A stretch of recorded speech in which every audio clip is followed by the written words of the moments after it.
Submit to the High Council here on World Class Bullshitters. I'm your host, Jeff Hicks, and with me tonight is my partner in crime, Mecha Random 42. Hello. We also have Tom from Midnight's Edge After Dark. Good evening and hail, everyone. And tonight's very, very special guest. You know him from Friday Night Tights, and now he's joined us here to grace the High Council Comics Division. Hey, everybody. How's it going? How are you, Jeff, Mecha, and Tom? Doing all right. I'm well. Thanks for joining us tonight, man. I appreciate it. Thanks for having me, man. It's fantastic. I've been wanting to be on the High Council for quite some time, actually. All you had to do is reach out, man. I love to have other content creators on, especially if, you know, the comics industry collapsing and all this stuff. It's always a good time. So anytime you want to come on, man, just shoot me a message. Oh, absolutely. So, folks, tonight we have a really packed show. So yesterday, the big news dropped about Ezra Miller. We'll talk about that briefly. But yesterday, we had Thank You, Rian Johnson, trending on Twitter. And now you're thinking to yourself, why should I thank Rian Johnson? Well, you shouldn't. But we're going to have some fun at his expense, as we always do. The round-headed one, the man baby himself. He's trending. So we're going to go look at a sincere or a sarcastic reason why you're thankful for Rian Johnson. So like I tweeted at it yesterday, I'm thankful for Rian Johnson because he gave us the High Council and the Fandom Menace and all these wonderful things that we enjoy. So thank you, Rian Johnson, but your movies still suck. Tom, do you have anything you're thankful for from Rian Johnson? I think you said it best right there. That's about the only thing I can really thank him for is all these people that I've met since The Last Jedi and, you know, you guys and everything like that. Yeah. What about you, Mecha? Porgs. Yeah, pork sandwiches are greght. They're cute. Porgs are friends, not food. What about you? What about you, Comics Division? Well, I'm thankful that he showed us that Disney doesn't care about Star Wars. He definitely did. There's definitely been plenty of evidence to show that either Star Wars is a rushed property that people are just trying to, you know, put the movie out and get it over with, or they're just trying to use it to sell merchandise and not actually tell a story. So, yeah, the truth has come out, and I'm also thankful for that.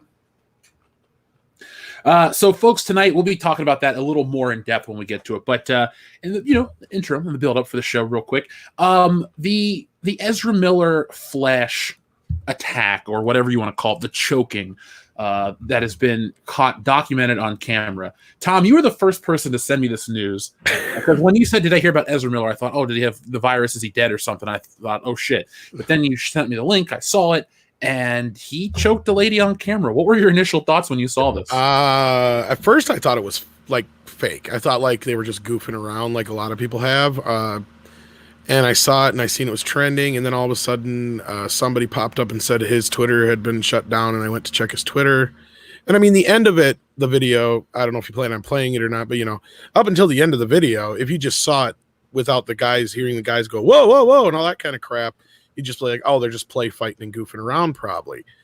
Yeah, I got it sent to me. And then there was this post on Reddit where somebody who claimed to be a part of the video clarified what was going on. And so at that point, that's all we had to go on until Variety had confirmed the next day, basically everything we came to find out is that he got escorted away by the cops, booted by the bouncers or whatever. And this happened actually April 1st, I guess. Yeah. It happened at a bar, too. Yeah, in Iceland. So, and I showed it to Gary. He was on live when it broke on Twitter, and I sent it to him, too. And he's like, I think this guy's on something. Learn it? He might be. Well, he sounds drunk. Yeah, Jessie said the same thing on her stream last night. She said he sounded drunk. So... here, I'm going to show you guys I'll show the video to the audience because it's a news thing. So, I'm willing to take that one. But here we go. So it's been viewed almost 7 million times. Learn it? Did you want to fight? Is that the deal? Whoa, bro. You want to fight? You want to learn it? Did you want to fight? Is that the deal? Now, Whoa, it's so abrupt the way it ends. I'm not saying it's 100% guaranteed. This is, all this shit. But from what I saw from the video, I definitely saw him choke the woman. I definitely saw him cut the camera quickly. And it took a couple days for this story to get out. Mecha, what were your thoughts when you first heard this? Like that. Well, why are you choking her for no reason? Like, wait, what happened? Because like, okay, you go from she's smiling. Like, if you just kind of go frame by frame in it, this girl's just smiling. Like she seems to think she's joking around with him, like she's play fighting, and then he just kind of snaps. Just in, like you couldn't even slow it down to analyze the micro progression of his expressions. It's so weird. It's so out of the blue, and it's so, 0 to psycho in like less than a second. Comics Division, what'd you think? When I first saw it, I wasn't really sure if it was something that was like staged. And then afterwards, I was like, I really couldn't tell, and I don't want to be mean, but it's like, does this woman have Down syndrome, and she just doesn't understand what's going on, and that's what resulted with it? Or it all seems very kind of weird and off-putting. Now, do you guys think? Let's just play the game, the hypothetical game. Let's say this is real. Do you think there'll be any repercussions for this Flash movie? Yes or no, Tom? Honestly, yes. If this, and from what we know, that I got the Reddit link thing here, or the Reddit post. But yeah, the Variety confirmed it, and the bartender, I guess, came out and said the same thing. But yeah, I do think this is going to have some ramifications on his entire career. But yeah, I guess this is on a Reddit post or a video post of it somewheres. But somebody asked, why is he grabbing her by the throat, all this kind of stuff. And Groovy Lips, who appears to be somebody who was there, says because he's a effing psycho and spit on me and 2 other staff members after the fact multiple times. He was showing her his scars from all the fights he'd been in, and she said, I could beat you up. Because he's obviously a moron, after my friend and I threw him off her, he was standing barefoot outside for at least 10 minutes while the bouncers waited for the cops to pick him up. So yeah, from what it sounds like is like she was like going in for a play fight, probably, and he took it way too seriously, is the way it appears to be, in my opinion, from everything I've gathered. And as far as like the whole, I mean, I can't see them I didn't think they were going to make a Flash movie anyway, but after this, I can't see them putting him in it. And then they got the whole Amber Heard situation on top of it.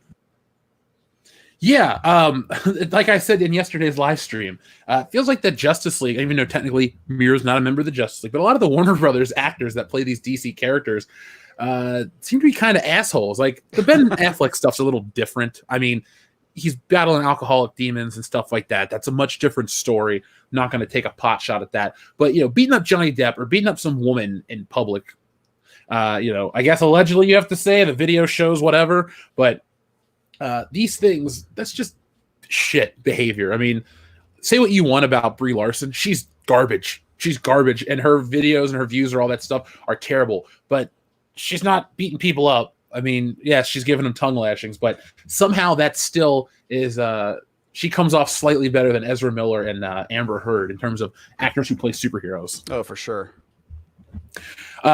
Comics Division, do you think the Flash movie will move forward? I don't know, man. That's a good question. It's hard to tell with Hollywood. And I guess it really kind of depends on how much bad press this gets. I think if it goes away really quickly, possibly. I mean, it's hard to tell with Hollywood these days what they'll kind of let slide and what not. I think did they officially announce that Amber Heard has been pulled as Mira?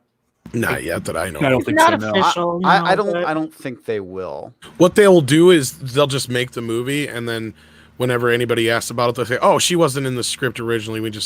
She just wasn't part of the story," or whatever is what they'll do. Mecca, what about you? Do you think it's going to get made? I'm seeing a lot of little things like the Flash movie may get canceled according to Cosmic Book News. So,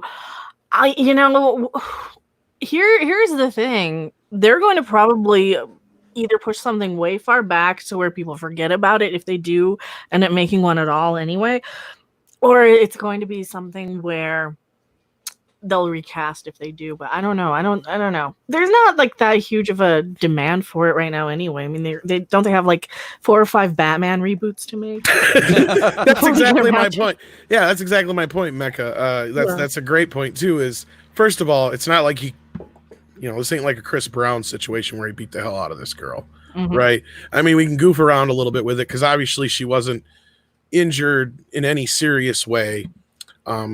Obviously, we don't even know if she's going to even sue him or what's going on, but I'm sure there's going to be some kind of charges considering the police were involved. Mhm. Now, like you said, Mecca, this could be a thing where since the Flash movie, I think of the Flash movie, it was more a chance of not happening just because there's no interest in it and it's been so difficult to get off the ground. This ain't going to help.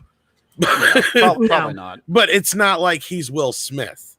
You know what I mean? It's not like, okay, if Will Smith choked somebody like that, like Mecca said, you wait 6-7 months, everybody forgets about it because Will Smith's bigger than that. You know what I mean? Well, No, look I'm at not. James Gunn. I mean, he's right Or back. yeah, same kind of thing. You know, I mean, these kind of things will come.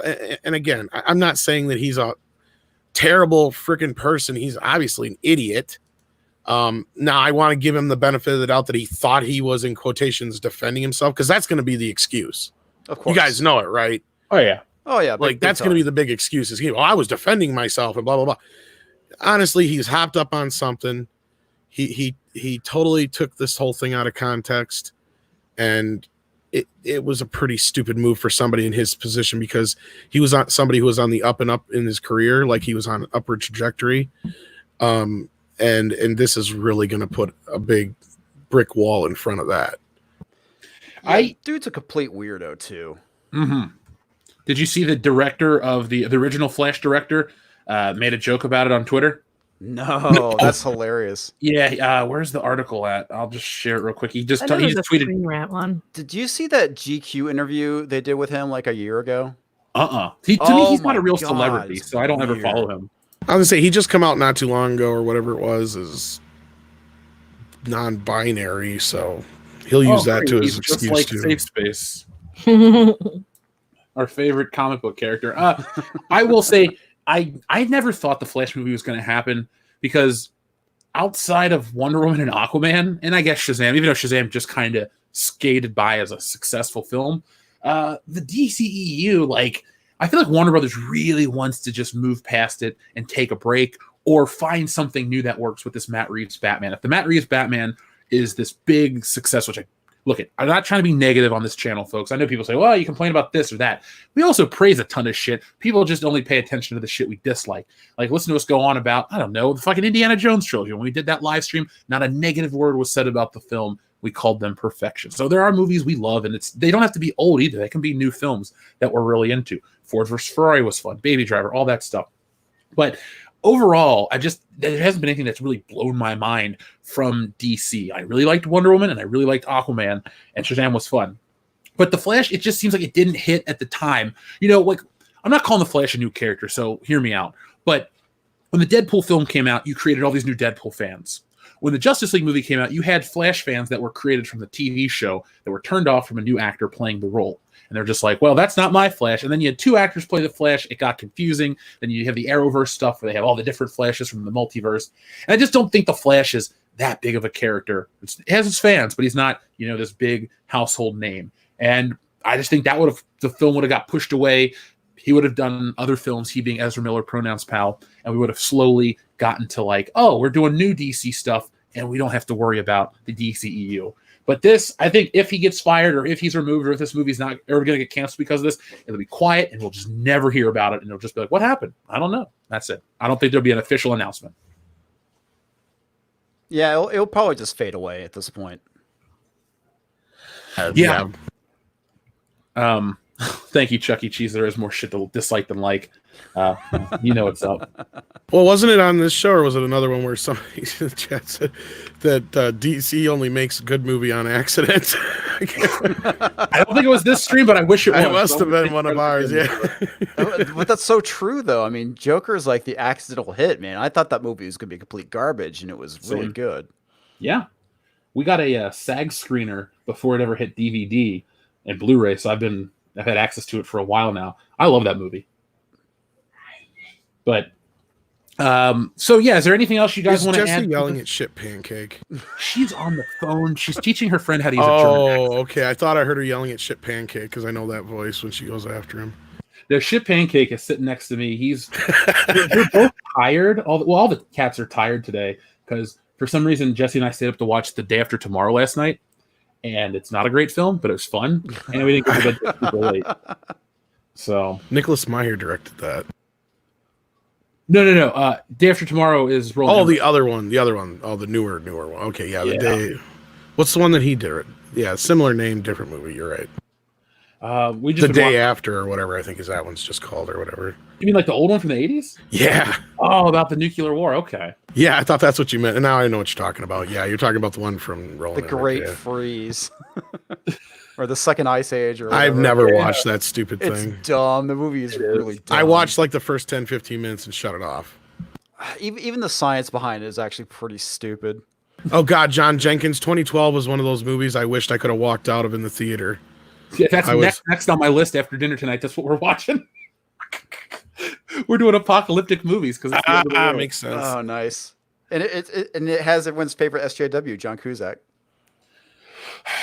I used to love him so much in movies, and he just, I don't know. Same here. He was Vince Larkin in Con Air. I love that movie so much.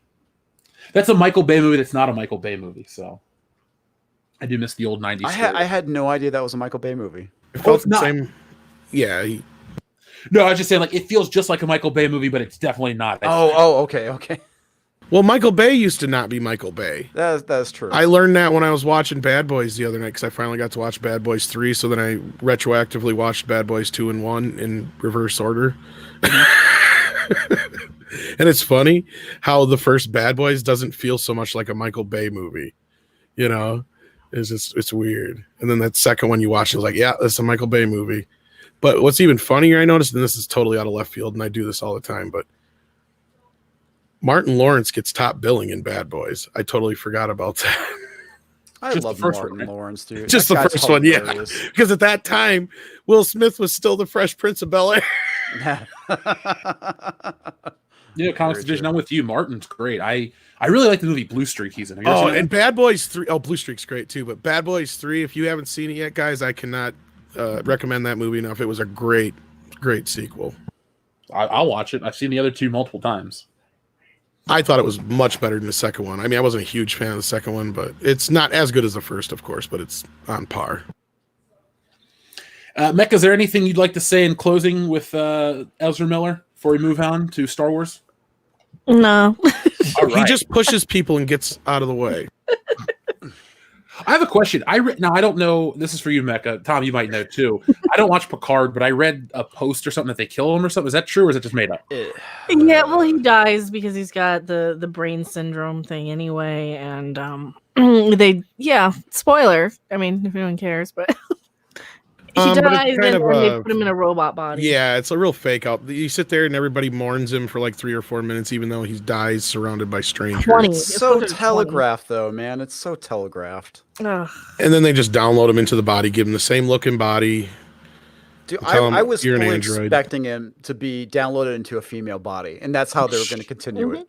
Well, I think that was the original plan, and I think things were changed at the last minute because that was what it was going to be for Data. They were going. Yeah, they were supposed to download Data into a female body, and then even Captain Hubris or Admiral Hubris confirmed that they reshot a bunch of stuff at the end because she was supposed to be the one there instead of Riker.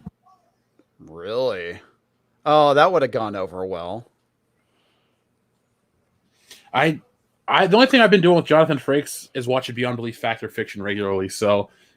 Fact or fiction? Yeah, that show's so great.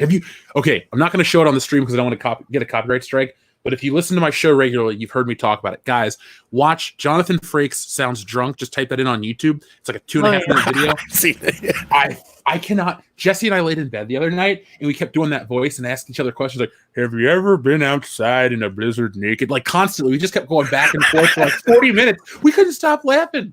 It was the craziest. It's about as bad as Michael Chabon reading to children. Like, just slow down Michael Chabon a little bit because he's the guy who ruined Picard. He was the showrunner. He's a novelist. He now has a new job reading books to small humans. Hello, small humans. And he was creepily I'm Michael Chabon. Hi, your old pal, Michael Chabon. And he starts at greetings, small humans, and it's so creepy. and hilarious, and he sounds so baked out of his goddamn. He mind. looks like if Gary was like 20 years older and that much more of a hippie. Hello, fellow humans. I am by no means an alien wearing human skin. Oh, I wish it was like that. No, he's like totally fucked up reading these kids' books, man. He's like, he can barely even hold on to the goddamn thing. He forgets That's it halfway through, and he wrote it. Today's children book is. He's got to look at it. Awesome man. The one he looked at like 4 times. We're not even making this up. He is so stoned. Can you when send he's this to doing me? it. Like a link to it? Yeah, well, we can try. Yeah, we can send it to you. We can probably show a little bit. We've been showing them all week. It's great. It's been like a little segment on After Dark. Let's check in with Michael Chabon. Greetings, small humans. Greetings, small humans. Now, folks in the chat, I always we did Where the Wild Things Are. Yeah. Harry the dirty dog. Sorry, Jeff. Oh, all I was going to say is, folks in the chat, I always read the super chats in order, but if you wouldn't mind, I saw one that kind of is important. I'm going to read them all tonight, I promise. But this one from Bruce Lombardo, I think a comic book store needs some help. So if we can do this now at the beginning of the show, maybe send out some tweets, share a link or two, and just get some word out there. Bruce Lombardo asks, can we get the signal boosted for Lone Star Comics and DFW, the largest online retailer of comics in Texas? I want to see some changes in our lockdown, and these guys could be at work right now. So I guess, we're just trying to spread the word for them, because Bruce follows up with, where'd it go about the governor? Shit. Where'd it go? It says, Lone Star Comics owner wrote a letter to the governor, Greg Abbott, and wants to see warehouse workers be allowed to work once again. Now, I know everyone talks about what's essential, what's non-essential. My mom works at a factory. It's considered essential. And my buddy works in like a plant like boxing pieces of metal, and he's considered essential. So there's different definitions of that, folks. But if there's a way we can help Lone Star Comics, just to help comic books in general, that's what this channel is all about, saving entertainment. So, Bruce, I'm going to read that again, but I just wanted people that are out there while we're talking about Rian Johnson, if you so happen to have us on in the background, see what's up with Lone Star Comics. Thank you. But I want to see this guy read, because it's like some of these actors can't even human. It's like, or he's not an actor. I knew he's a writer. He's a writer, yeah. These people just don't feel very human. They're just like, hello, I do this. And now, full disclosure, I did slow this down to 0.75%, but when he really talks, it's not much different. It's because the reptilians, Jeff. That's why. Exactly. Oh my God, this is Hello, Gary. young humans. Oh my God. This is your old friend, Michael Chabon, and I'm here for story time. Today, we're going to be doing a real classic. It's one that I loved when I was little. That I by no means smother people when they're sleeping. Yeah, you got to pause it every few seconds. He hasn't claimed this yet, but. And you probably know it. You probably have heard it before, but you've never heard me read it to you before. That's right. That's something new. And it's Where the Wild Things Are. Oh my God. And drawn by Maurice Sendak. Pause this for a Fun second. fact, in case you didn't know, the sound of human bones is rather intoxicating. God, this guy is creepy. I miss my children. Luckily, they're in the freezer. Okay, so Michael Chabon is 56 years old. He's from DC. Let's see what he's worked on, because I've heard the name, obviously. Yeah, he's in Berkeley now. So. Oh God. Yeah. Seriously, if Gary was a hippie, this would come here, Jesse, real quick. Does this guy not look like a hippie version of Gary? Hold on. Wonderful. Well, if Gary was creepy in it. It does. Gary is not creepy. No, he's not. Of my kids. Yeah, it's like Gary's creepy uncle. So here we go with Where the Wild Things Are. Yeah. This dude, oh my God, I gotta. His novels are pretty big. People are saying. Yeah, he's a pretty well-known novelist. What has he actually written, though? Cavalier and Clay, something. Wonder Boys. Wonder Boys was Union. his big one. He's won a Pulitzer Prize. So, I mean, he's a legit writer. I guess he's working on this bad Star Trek stuff. And I guarantee you he smokes pot, because that's what Wonder Boys is all about. Oh. He has the Chabon universe. Wonder Boys is actually a pretty good movie. It's got Tobey Maguire and Michael Douglas in it. I know that movie. I didn't realize it was the same And thing. I think so, if I'm not mistaken. And then, yeah, that's the movie, I think. Yes, Tobey Maguire. Yeah, because he's that's the about a movie. writer. All he does is smoke pot. Yeah, he looks less creepy back in 2000. Is it 8 or 6? Yeah, 2006, before he went gray and had the big beard. Yeah, now he totally looks like a creeper. A great big bushy beard. It's the way he wants to. Like, just look at the channel trailer. It's pretty darn creepy. Just looking at this guy's office, he's got little bitty robots, and he's got like this weird painting on the wall. So That painting looks, yeah, like the one that was in fucking Picard too. I know this painting. I can't think of the name of it. Earth 2 Tommy Chong is the perfect way to describe it. Tommy John. That's great. He's still hovering it with 156 subscribers. I wonder how many we got him, because he had what, 42, I think, when he first started. Number 30 or something. Yeah. By the way, folks, we're getting near to that 1,000 mark. As soon as we get to 1,000, we'll share some more information about those SJW cards. So I got a list, Tom, and we can add, we can subtract. But I got so far about 62 or 3 different things with the help of the audience and Jesse and everybody else. So we're making this a thing, and each week I'll have some sort of update. But yeah, we're almost there. We need like 87 more people to show up, folks. So while we wait, let's talk about tonight's main topic. Hashtag thank you, Rian Johnson. Now, I didn't name this show Thank You, Rian Johnson to get people riled up and think, oh, they've become Disney shows. They like Rian Johnson. They lied to us the whole time. Fuck no. None of that's changed. He's still a shithead. He's still a man baby. He's still all these terrible things, and he made the worst Star Wars film. But he was trending yesterday. Now, I don't know about you guys, but I go on Twitter and I see, actors' names trending and stuff. And I think, oh God, somebody got corona and died. Like when Honor Blackman passed away, I was like, oh no, did she get sick from the virus? No, she was just 94. Okay. But you see these names pop up all the time and you get curious. And so then I saw hashtag thank you, Rian Johnson. And I thought to myself, what the hell are people thanking him for? Did he die? Did he do something great or of note? No, it's just an ironic hashtag and it's funny. So the first person that I saw tweet about this was actually Mary Mayhem, and she has, she'll be shown right here. Here's the Twitter page right here. So Mary Mayhem said, thank you, Rian Johnson, for creating a movie so bad, you made it possible for me to start an entire YouTube channel and literally make a living off of your stupidity. Yep. Hail Mary. Atta girl. Mary's great.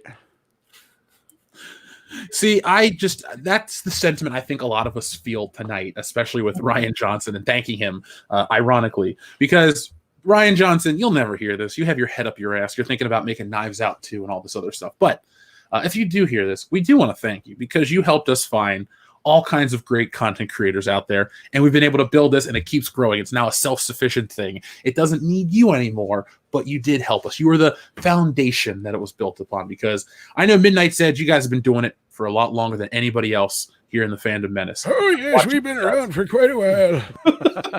I mean, I've been watching you guys, since I first found you about Fan Four Stick and stuff prior to all this. Then we popped up right around 2015 with The Force Awakens. Then Jeremy and Gary and everybody else. And, but Rian Johnson, The Last Jedi, the mutual hatred for that movie is really what brought, hundreds of thousands of people together over this crap. I mean, hell, when we all had our big meetup in Chicago, it was over realistically, we all found the channels because of The Last Jedi. Same thing with the Star Trek convention. I know a lot of people were there for the convention, but a lot of Fandom Menace YouTube fans came out because of their mutual hate for that film. And it's funny too. Anytime I meet somebody, they're like, yeah, Last Jedi, it sucked. And I'm never tired of talking about what a terrible movie it is. I've only seen it maybe 3 or 4 times, but it's enough that it's burned into my memory forever. So Rian Johnson, I share the same sentiment as Mary. You know what's funny is he almost made like the anti-Star Wars. Because you know how the original Star Wars brought all these geeks together? Mm-hmm. This one brought more geeks together, but for the wrong reasons. Oh, God, yeah. Completely for the wrong reasons.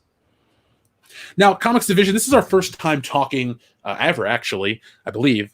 Because I was on Friday Night Tights for a minute, honestly, for 3 to 4 minutes once to talk about some stuff. So I don't know if you were there or not. I was. Okay. Yeah. That was a really shitty time. But I've never had a chance to talk to you about your thoughts on The Last Jedi or Star Wars in general. So, briefly, what's your favorite Star Wars flick? And then, what are your thoughts on The Last Jedi? What did it do to you? Well, my favorite is Empire by far, and it was pretty funny because when I went to go see it, initially I was supposed to see it with my wife, but she ended up canceling on me, and I ended up taking a friend, and we watched it. And when we were done, I looked at him, he looked at me, and he's like, "What did you think?" I was like, "This movie was a piece of shit." And he's like, "Yeah, I kind of feel the same way." It kind of reminded me of that feeling when I walked out of Phantom Menace, and I was like, was that movie good? I don't know, but it actually was. I kind of had that same feeling because it's Star Wars. It's supposed to be good, but I knew immediately that it was terrible, and yeah, it sucked. I was so pissed about it. I mean, same. Now, the one that I think the initial shock, what bothered me the most of The Force Awakens, but I went with friends to see The Last Jedi, and I too was just like, what the hell did I watch? I felt like we had all been duped, you know? Like it was one big joke on Hollywood's part. They're waiting, you know, like, hey, let's put this movie out. We're going to make them hate us. And then they're all like, haha, they hate us. That's the plan. It's like, but why is that a good plan? It doesn't do you any favors. People aren't going out to hate buy Blu-rays and hate buy T-shirts. I mean, when I went to the Star Wars celebration in Chicago, I saw most original trilogy and a lot of prequel trilogy Jedi costumes. Saw very few unironic Rose Tico costumes and stuff like that. They didn't really create anything epic. Yeah, that's pretty much it. It's still hard to put into words. I mean, how do you go out and ruin Star Wars like you do? And based off that article, it was pretty apparent that he wanted to go and deconstruct Star Wars. He wanted to subvert expectations. And it pisses me off, man. You don't go into a property that's pre-existing and change a bunch of shit. And this is what's been going on in entertainment for quite some time. We've seen it in comic books for years now, and it's made its way into television and movies. And rather than, giving the audiences what they want, the consumer, what they want and what they paid for, you give them complete garbage. And when they hate it, you basically call them a bunch of istophobes and try and find ways of blaming the audience rather than going and taking responsibility for your own bad decisions. And that was not really new. You had it the year prior with Ghostbusters, but for Star Wars, it was new. And it really was like a shot. Like, I use this analogy all the time, but like on The Simpsons, when Lisa says no to Ralph and you can see his heart break on camera, that was just all the Star Wars fans, just like, oh no, if you watch it in slow motion, you can see where his heart breaks. That's where our hearts broke. A lot of people's hearts broke with that. And it took, you talked about the istophobe stuff for months. They kept making articles, if, Solo failed because white dudes, and, people only hate The Last Jedi because they're sexist and they don't like Asian women in roles of power. It's like, what the fuck? Like, all we're doing is saying we didn't like a bad movie. You're trying to turn it into some, political crusade to tear down dissenting opinions, which I don't know how you feel, but I feel like Disney has that insulated audience protection that's created by the media. It's like, it's a Disney project. They do. Oh yeah, it reminds me of that episode of South Park where Cartman hires Butters to make sure that all his social media stuff is monitored so he doesn't get his fifis hurt. Oh, yeah. It feels like that's what they live in, this little bubble. And it's like, it's not our fault. We didn't make nothing bad. It's all them. But the great thing about it that was really funny to come out of it was like all the articles that was being written by the Access media defending the movie and going, we need to talk about Luke Skywalker's toxic masculinity, or the movie was talking about toxic masculinity or something. That's what I mean. It was like somebody's feelings got hurt, and so everybody had to come out in defense of it. No, they were basically saying in the movie was talking about toxic masculinity when it really wasn't. I mean, there's all these articles that came out shortly after that movie that were just bizarro. Yeah, I remember reading a good chunk of those. Yeah, and we had gone through the same stuff with Star Trek, though, too. Oh, you just don't like it because you're racist against, Sonequa Martin Green or whatever. It's like, no, that character would be bad if it were a white dude. Yeah. Well, that's the core of the whole point. What I meant, Comics division is like all of the defending TLJ arguments that came out afterwards. Oh It's yeah. like every other article. It's like somebody was out there, like Rian Johnson threw a fit in an office, or Kathy did, and then everybody's like, we got to fix this. It's like, what the hell, But no, it's just the only thing I can thank Rian Johnson for is what we have here, basically. Yeah, it created a rather lovely community, I have to say. That's probably the best thing that came out of it, is all the YouTubers and all the people kind of grieving together. And yeah, I think that's the thing that a lot of people don't get. It's like, oh, you're just a bunch of haters. It's no, man. This is a property we obviously care about. It's the reason why we're angry, but we're kind of coming together and grieving together over the death of something we absolutely love. That's a well-made point. I agree. And there's nothing wrong with the way we've handled it. A lot of people just are like, oh, get over it and move on. But if you're a Star Wars fan, let's say you're like my buddy Joel, you're a Star Wars fan, or Dr. Coffin now, somebody who's been a Star Wars fan since Star Wars existed. And yeah, maybe you didn't like the prequels, but it didn't really damage the original trilogy. It wasn't mean-spirited at all. No. And then you had this new shit come out, and it was mean-spirited, and it did destroy the legacies of these old characters, and it was just rough for everybody because they sold you the movie on, hey, we're bringing back the band, we're gonna have this great shit, and then they don't deliver. They're like, oh, they're in the movie, they're just not together. Mm-hmm. Oh, you want to see Han Solo go on one last adventure? It's his last adventure. Oh, you want to see Luke Skywalker be awesome? You're not getting that. Like, you didn't get any of that shit. It's the biggest. We're all duped. Like, we were all duped, and that's why people are so pissed. The only other thing I'm going to thank Rian Johnson for is the "My Stick is Better Than Bacon" video. Wait, what? You haven't seen that? No. That sounds hilarious, though. Do you know what bad lip reading is? Right? Oh, Yes. yeah. Oh, yeah. They did their newer video was "My Stick is Better Than Bacon." It's Yoda. Oh, it's fucking hilarious. It's a great song. Great song. It's like a sequel to the Seagull song. I don't know about you guys, but I'm at the point now where it's like I kind of want them to give Rian Johnson another trilogy just so I can mock it and make fun of it. I mean, know. they've already ruined the franchise at this point, so Well, they I've might heard as Jeremy and how many others basically daring him to at this point. It's like, come on, give me the content, right? Mecca, same thing, yeah. Yeah. She's like, bring it on. I need it. Make it star Brie Larson. Just Hell yeah. Go all out. Let's have fun with it. Yeah, if you're gonna do it, go all out. They're gonna make her Mara Jade. Brie Larson, directed by Rian Johnson, and it's the new trilogy. And Melissa McCarthy. Shit. Oh, I'm trying to pull up Ryan the Boat Maker. We've never done it on the High Council, so I thought it would be fun. I can't find it right now. Oh, wow. Oh, it's on the Submersive Jake. Yeah, I'm on his Twitter right now. This guy was awesome. Man, he's a great artist too. Check that out. damn, I that's find nice. that by Googling it because I couldn't find it on Twitter one time. I was looking for it. See.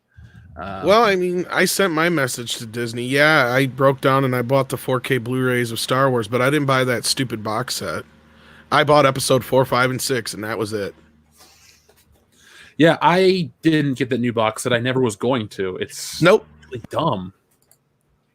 Oh well. I can kiss my ass. I ain't buying all those movies again. Yeah. There's better things I'd buy on Blu-ray if we're gonna buy something. And I only bought those 4K Blu-rays because I still haven't got it out of the box yet. But my big Christmas present to myself was a new surround sound system because my old one's taking a shit, and it's got Dolby Atmos, and they got Dolby Atmos track on those. So that's the only reason I got them.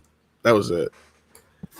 It's like if I gotta have something in Dolby Atmos, it's got to be Star Wars, Yeah.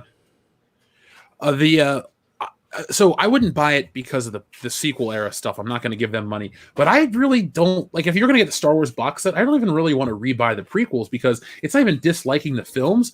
It's the fact that those films can never be upscaled to 4K because that's the other reason why I didn't. Yep. Yeah, I mean, Michael from Retro Blast and folks really put out a fantastic video. If you need somebody to actually break it down in very digestible chunks. Long story short, though, those films were filmed in HD. HD, the peak of HD in 2002 and 2005. So you're only going to get 2K masters out of these things. So pretty much 1080p is as good as it's going to look, maybe slightly better, or you're just going to upscale shit. And my understanding was 2 was filmed in 1080i. I ended up going and getting the DVDs, the ones that actually had the old Laserdisc cut. So it's like the actual theatrical cut. Yeah, those are okay, but there's much better versions Oh, online. there is. Yeah. There's the despecialized editions, which are really good, but then also somebody's been getting out the 4K prints.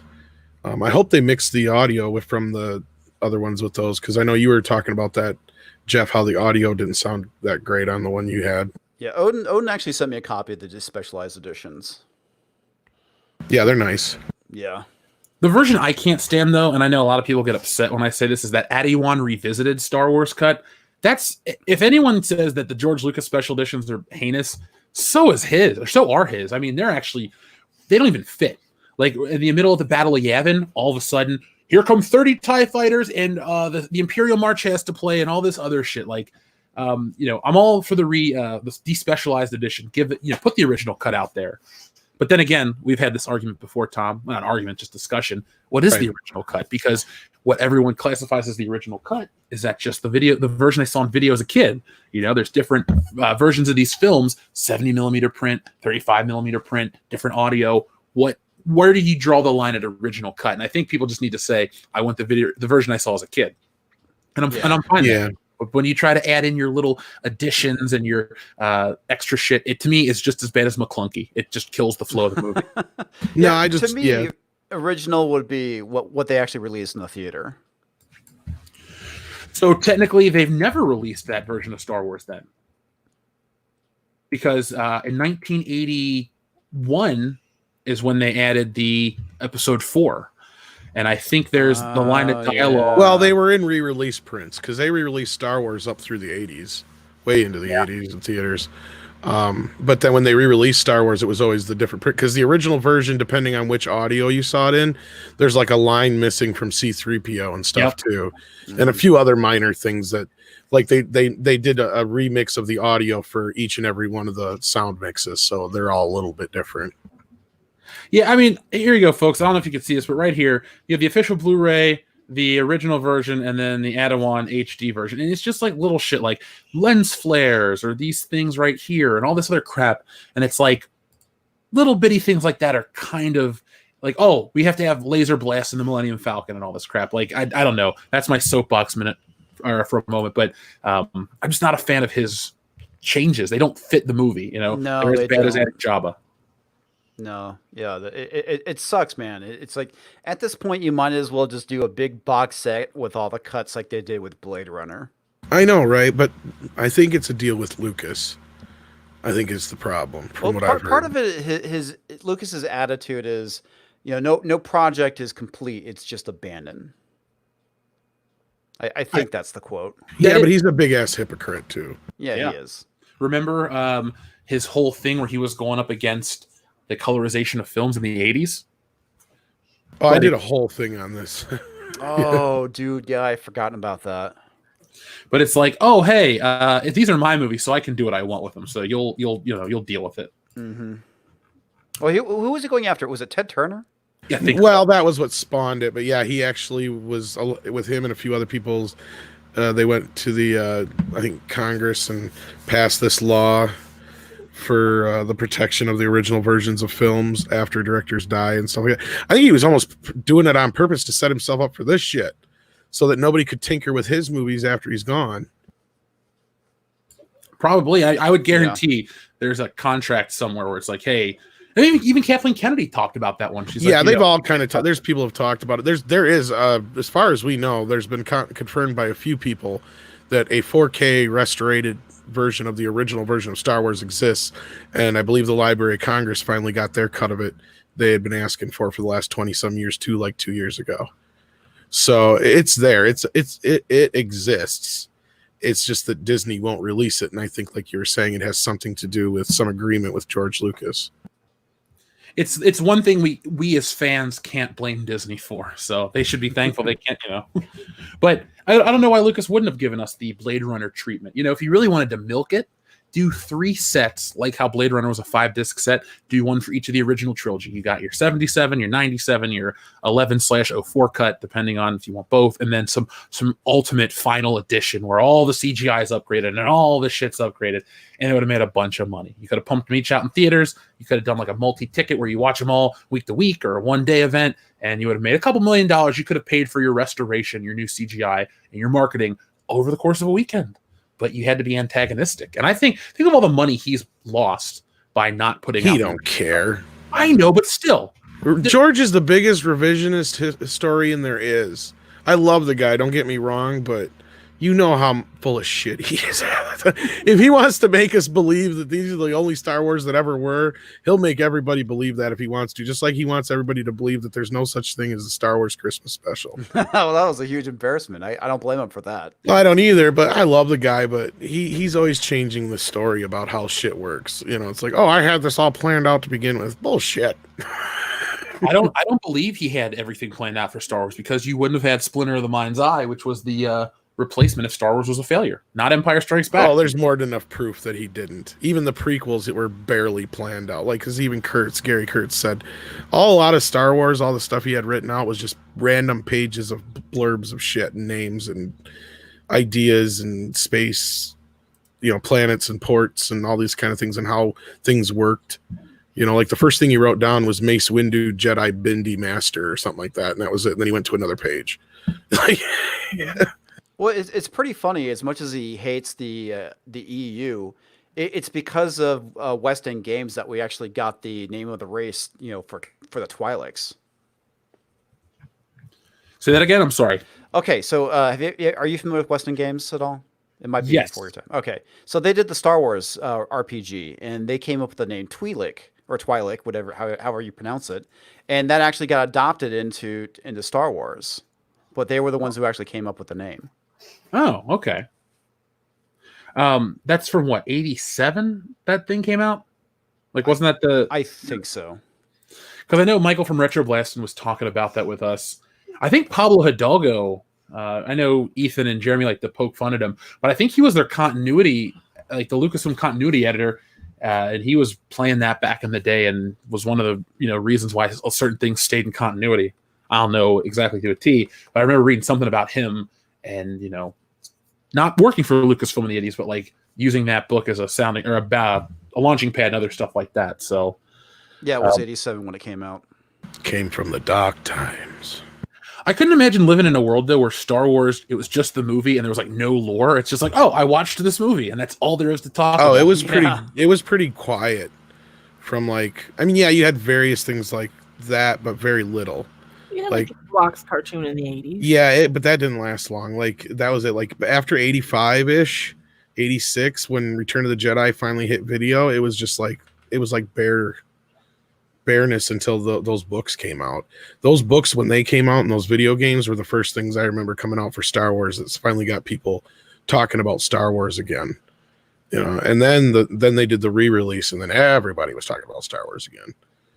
Well, for me, I'm 31, so Star Wars really wasn't that popular with my generation early on. It wasn't until you had the re-release in 95 of the video and then the toy line, and then I got into it.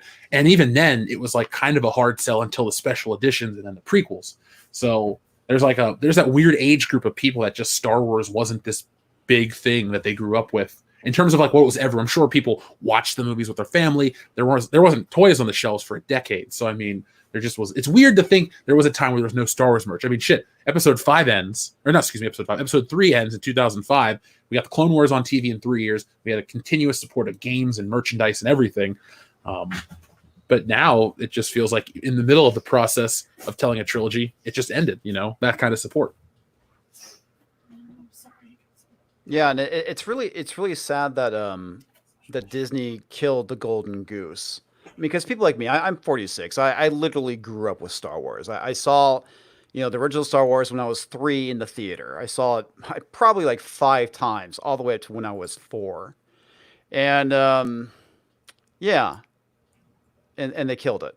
And now I just don't give a crap anymore. Same. I mean, I can enjoy watching episode 4. And I gotta watch the original trilogy, obviously, and that's about it. I don't do, I haven't even caught up on the Clone Wars, and I like the Clone Wars. I just don't have that love for it anymore. Yeah, I watched like the first episode, and I enjoyed it, but I really haven't gone back and cared to watch the rest of the episodes that they just released at this point. Well, let's see what we have some audience participation. I want to hear what the audience is saying right now. So first off, our friend Matt G sent in a super chat of a piece of cake. So thank you very much. Thank you, Matt. Cake. I know cake does sound delicious. Our friend Grimjoy says, Crouching Tiger, Hidden Baskin, a Star Wars story. Fuck that bitch, Carol Baskin. Dude, did you hear there's another episode coming? I heard. Yes. Okay, is the Carol Baskin thing related to Tiger King? Yes. Okay. I still need to watch that now. Oh, it's a train wreck that's so amazing. You definitely need to watch the show. You can hear the cats fighting in the background over it right now. That's how much they love Tiger King. But yeah, I think that's... Folks, be like Grimjoy. Try to come up with a film title better than Crouching Tiger, Hidden Baskin, a Star Wars story. I like that. I told Jesse before we ever went on air, I was like, listen to this. But thank you, Grimjoy. Dr. Coffin says, Dear Ruin Johnstain, thank you for turning my favorite cinematic hero into a bad joke just for your personal amusement. See you in hell. Ryan Johnstain, that's beautiful. Johnstain. He's going to be... We're doing it with the SJW cards. Man Baby's essentially just Ryan Johnson in a diaper. So we make him basically Cartman on our show. That's beautiful. He wants his cheesy poofs and his Popeye. Yep. I like that one, cheesy. He's just so fun to poke fun at. Stone Cold Jeremy says, Hail High Council, Hail Comics Division, Hail Fandom Menace. Hope everyone is safe as well. The flex emoji and a beer. I'm well. Are you guys well? I am good. I'm dealing with some family stuff, but otherwise I'm personally okay, yeah. So other than that, yeah. Here's Eric Cartman as Ryan Johnson. I think everybody in Colorado are howling for the workers. So how Looks just like him, don't it? Totally. It does. Totally. Round-headed bastard. That one was for Rob. Yeah. Yeah, We also I say can what? hear outside my window all the people howling for all of the healthcare workers. So how? What Wait. the hell? What is that? Like a Oh, that's like the Colorado thing, like It's supposed- in well, London they were they were ringing bells or something. I think it's supposed to be nationwide, but yeah, at whatever time you're supposed to go out and howl at the moon in support of the yeah. healthcare workers. That's I think just you're just ridiculous. past oops, but howl vicariously through the chat, I guess. The dogs the are right going to word. get That's going. not the right That's gonna word. be awesome. I don't get it, but okay. I mean, I don't know. All support for the medical staff, people. Thank you. Yeah, it's like don't we know how- support you. Thank you for your Yeah. contributions and being essential. Thank you. No, seriously, in all seriousness, though, thank the essential people out there. 'Cause Yeah, not my mom's everybody still gets out there the working. communication, but, yeah. She works in the medical field. Dr. Christman, you're right. It is evil Cartman. That's what Ryan Cartman. Johnson is. He's like Mirror Universe Cartman. Wouldn't Mirror Universe Cartman be a nice fellow? He was he in would. the in the series. He was, yes. they wanted to keep the Mirror Universe Cartman because all the other guys were assholes, but Cartman. I need to watch more South Park. That's never a bad thing. Oh, I love South Park. It's my Oh man, favorite last show. season was great too when they were going after China. It was funny. Fuck China. Ooh. How do you think I they're gotta going to watch. handle this virus this year, like next year on South Park? Oh, this is gold for them, I bet. Mm. Oh, I'm sure it is. I mean, Between that and Dana Schwartz. oh. Are they gonna You do know Dana she's gonna Schwartz? be in there at some point. They I- will, but like I said, they won't, because what she wants is for them to call her out by name, and you know Yeah. it. Oh, They I won't. already do her voice as Shelly from South Park anyway, because sometimes when and there's one video where you hear she's got adult braces and she almost sounds just for about a split second. That's like what Shelley. they'll do is something like that. They'll have another character take her place just to just to double the piss off. It's gonna be delicious. Oh man, and the other thing, only South Park can make school shootings funny because they had that in last season. It was done really well. Oh, they can do just about anything. That's the thing. I love the episode where they say either everything's okay to make fun of or nothing is, because that's the entire point. You know, exactly. I think that's kind of like a banner episode for the show, besides the movie, which kind of speaks to the whole, you know, what everybody was saying about the show when it first came out. That's their comment on that. Blame Canada. Dude, the movie was awesome. I remember catching that as soon as it hit DVD at my aunt's house. My cousin bought a copy, and the Baldwins are dead. It was quite funny. My wife never saw that movie, and I was like, "Man, it's like you gotta watch it. It is so good." You need to find the clitoris. Was that from the movie, or is that an episode of the show? That's from the movie. Okay, because I I remember got the talking clitoris. Yeah. I'm trying to remember what did they have? It was like Mom. It was something like Mad or something. Yeah, Moms Against Canada or something or other. What was it? Canada. No, but they were something else. He's right. It was Mad, but it was something else or something. Yeah. It was something like that. I can't remember what it was though. I love that line from Mr. Mackey. I'm sorry, I just don't trust anything that bleeds for 5 days and doesn't die. Or Mr. Garrison, not Mackey. Yeah. And there's the whole thing with you know, him wanting to go out and get some poontang. That was pretty funny too. You people gonna die? Apparently so. Wait a minute, Operation Donkey. Operation Human Shield and Operation Human Shield, get up front. Oh man, This is some bullshit. The music was great in that movie too. I can't believe wasn't it for an Oscar for best? It got nominated for Blame Canada, but they lost to the Tarzan song by Phil Collins, and that's why they did that episode against Phil Collins the next season. And Trey was Matt and Trey were like, "Oh, we don't really hate Phil Collins. Actually, yeah, we love Genesis and stuff, but motherfucker beat us." So good reason. I just love how they take the piss out of everything. Oh yeah. I don't think we'll ever get another show like South Park. I was talking to Kendo yesterday, and I said I hope South Park lasts for many more years, and I hope the guys don't have burnout, because with the whole culture, this culture war that we're going through right now, I think we need a show like South Park more than ever, because it's such a big brand name that you can't really cancel culture South Park. You know, there's so many people that watch it, that like it, and they call people out on their shit, and it's important because everything else kind of just bends the knee. Well, that was like the whole joke for a while, is that they're doing cancel South Park, and they were kind of making fun of cancel culture. Yep, pretty much. Yeah, somebody brought up, Robin Williams did sing the song Blame Canada at the Oscars. And a funny story about that is it was originally going to be Anne Murray who was going to sing it. But I guess there was like a problem with her getting into the country because of her passport or some bullshit at the last minute. So they called Robin Williams in to do it. Yeah, that's like supposedly the story. Oh, man, that's hilarious. Because, you know, there's that in that bitch Anne Murray too, line in the song. I miss Robin Williams. Yeah. So she was totally down to do it, I guess. Yeah. Well, I mean, you gotta be able to make fun of yourself and be made fun of. Well, I mean, that's the best part is serious. most of the people they make fun of on that show are actually friends of theirs. Yes. Like Ben Affleck, Matt Damon, a lot of those guys are their friends. Wasn't Even Clooney the dog voice in the movie? George Clooney's another one of their friends, even though they've made a lot of fun of him. Russell Crowe is another one of their friends. Taga! That was a great episode. Fight around the world. Fight around the world. Our friend Uncultured Barbarian says maybe someone should introduce Rian Johnson to that bitch Carol Baskin. They'd probably fall in love with each other. Look out for her other husband, Cuck. I feel like Rian Johnson would be like, "Dear Carol, tell me your story," and he would just sit there and listen and believe every word she said. And make the Carol Baskin movie. Yeah.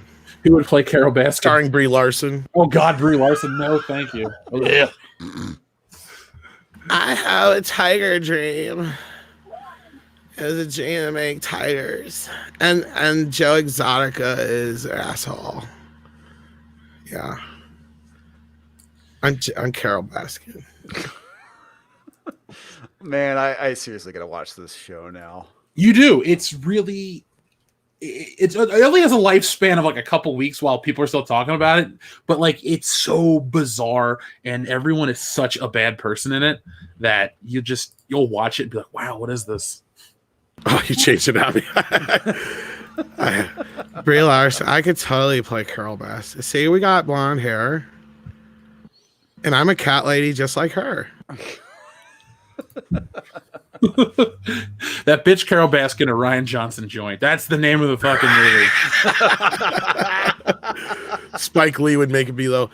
He'd be like, "What white director's gonna beat me this year?" That's what he says every year. Does he really say that? Said it that one year. He was all pissed. He was really pissed when Black Klansman didn't win, and it was beat out by Driving Miss Daisy 2. I don't remember what movie won, but I'll be honest with you, that was probably his best movie since Do the Right Stuff. I'll give him that.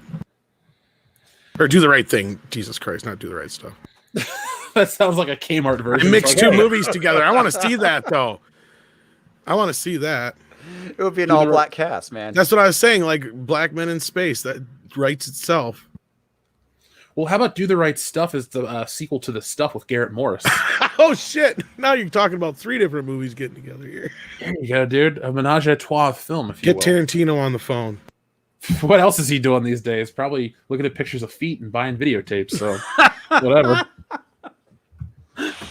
Oh, this is the best parody title. Do the Right Hole. That's not it. Oh, God. Don't be a menace. I'm pregnant. How do you know? I know I got 17 kids. I showed Jesse Scary Movie for the first time the other day, and God. The first one's so good. Like, that's how you do parody. Which one was the one where he goes, "You're not even supposed to be out. You on papers. I got papers. I got blunts. I got this." Which one? Oh, that's the second one? First one. This is the first one? Okay, yeah. Yeah. First one I think is probably the best. Well, I did like the second one all right, but I don't know. It's been a while since I watched them. Well, they're on Netflix if you're stuck inside. I know. I'm not a big fan of them, but they got their moments. You know what I mean? Like, I remember certain scenes that stick out, you know. Like when they get the ghost face guy high and all that stuff, you know.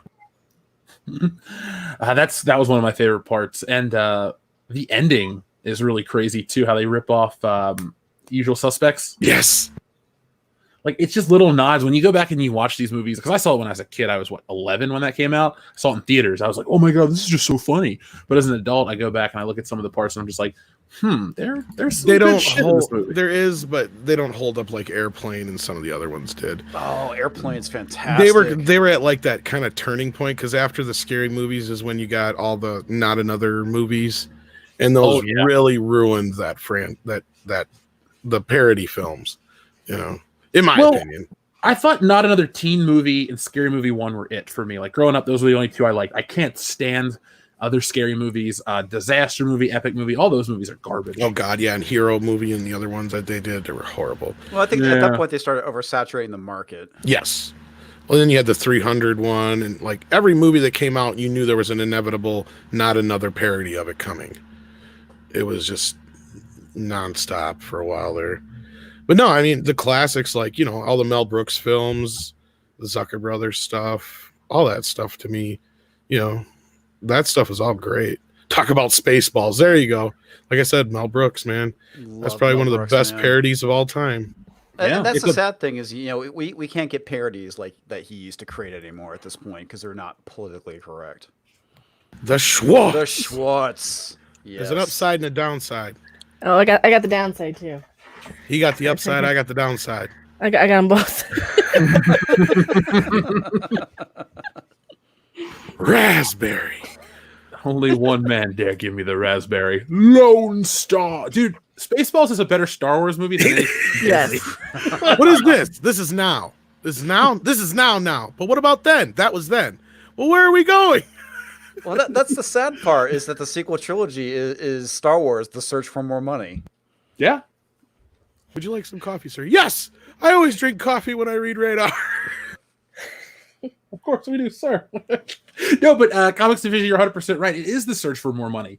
I mean, look at Star Wars existed back in the day as a movie. Yes, there's tons of merchandise that came with the first film. I mean, it was a little late to the party, but they definitely, even in the documentary, oh God, what's the one I always talk about? Empire of Dreams. They talk about when licensors would come to them, they're like, sorry, we don't have interest in that. Like, so many people are trying to license Star Wars merchandise from Lucasfilm, and they've done it all.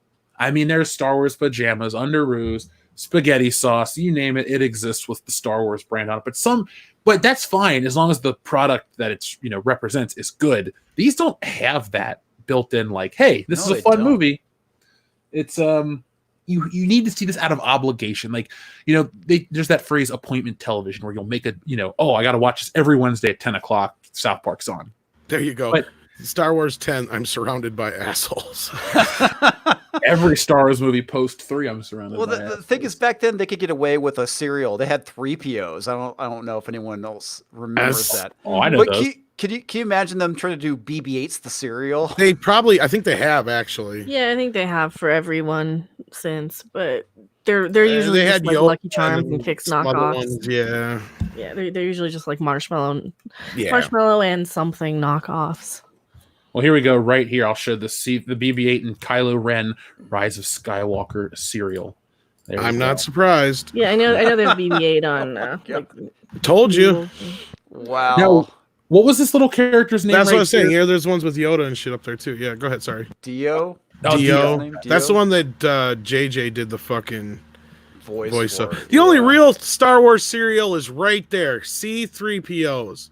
That's the only real Star Wars cereal. I agree. The prequels, that was pretty good. Yeah, well. Oh, I remember eating the Attack of the Clones cereal. This one right here. Yeah. I guess I don't remember any of this stuff because I was an adult at that I want point. fucking Ninja Turtle cereal back, dirty bastards. I want the Ninja Turtle pies back. Those are all right. Oh my God, those are They so were just bad. vanilla with green coloring, right? Yes, and they don't make. Well, if they made the damn vanilla ones, then I would get those, but they don't. They don't no more. Oh. No. God, This right here, Tom. Spider-Man cereal. There we go. Spider-Man. It was what it was. It was like Crispix and then marshmallow pieces. That's kind of what Ninja Turtle cereal. Dude, Even when I was when little- did the Ninja Turtle cereal come out? 88, 89. It Oh, was I see. Crispix that were supposed to be nets and then a bunch of marshmallows. Yeah. I think I had that too as a kid. That's funny. There it is, right there. I swear. Oh Yeah. yes, I did. Yep. No tropical oils. That's love actually, Ninja I think, Turtles. is that at the original box or is that a newer box? A bunch of these just pop up like. Oh, that is the original box. Yeah, that is. Yeah. I mean, there's this one, but that's That's a newer one. Yeah. Or a different one. Yeah. But yeah, here we go. I guess there's like an evolution. There you go. Pizza shaped marshmallows. Yeah. At least it's not pizza flavored. No, Teenage thank you. Mutant Ninja Turtle cereal. It was so weird that they didn't even use the real theme song in all those commercials. Because then they'd have to pay Chuck Lorre. Power Rangers did the same thing. They used some generic like guitar riff instead of using the Power Ranger theme song. Well, I think the other problem with the That's Ninja funny. Turtles is the licenses were all over the fucking place. That's why Tuck and Razor were in the second film instead of Bebop and Rocksteady and Krang and shit. Oh. Just because the movie deal was made separately from the television deal, which was technically made separately from the toys after the first season, and all the other ancillary stuff was made separately. So yeah, it was all over the place. So that's probably half the reason. They gotta love licensing agreements. Yeah. We have two people. Dr. Coffinail says, thanks, Ruin, for helping me find WCBS. Yes, thank you, Ryan Johnson, because Dr. Coffinails has come to many a convention to come hang out with us. And if it wasn't for the current virus situation, we would have hung out with him over 2 weeks ago at this point. So thanks, world, for keeping us from Dr. Coffinails. But thank you, Ryan Johnson, for helping him find us. And Kevin Castillo says, without Ryan, I wouldn't have found you guys. So Toxic Man Flu brings this up. Have you guys seen Hardware Wars? Yes. Oh, I love that. You'll laugh, you'll cry, you'll kiss $3 goodbye. It's hardware. That is the wars. best line ever, man. Was it ham sandwich or ham salad was his name, Ham right? Salad, Luke Starbucker, I think is his Yep. name. And I love how Chewy- Princess Leia had like the buns on her ears, like they're actual cinnamon buns. I like how Chewbacca was just Cookie Monster brown, painted Yeah, brown. the Wookiee monster. The Wookiee, I love that. R2D2 was just a fucking vacuum cleaner.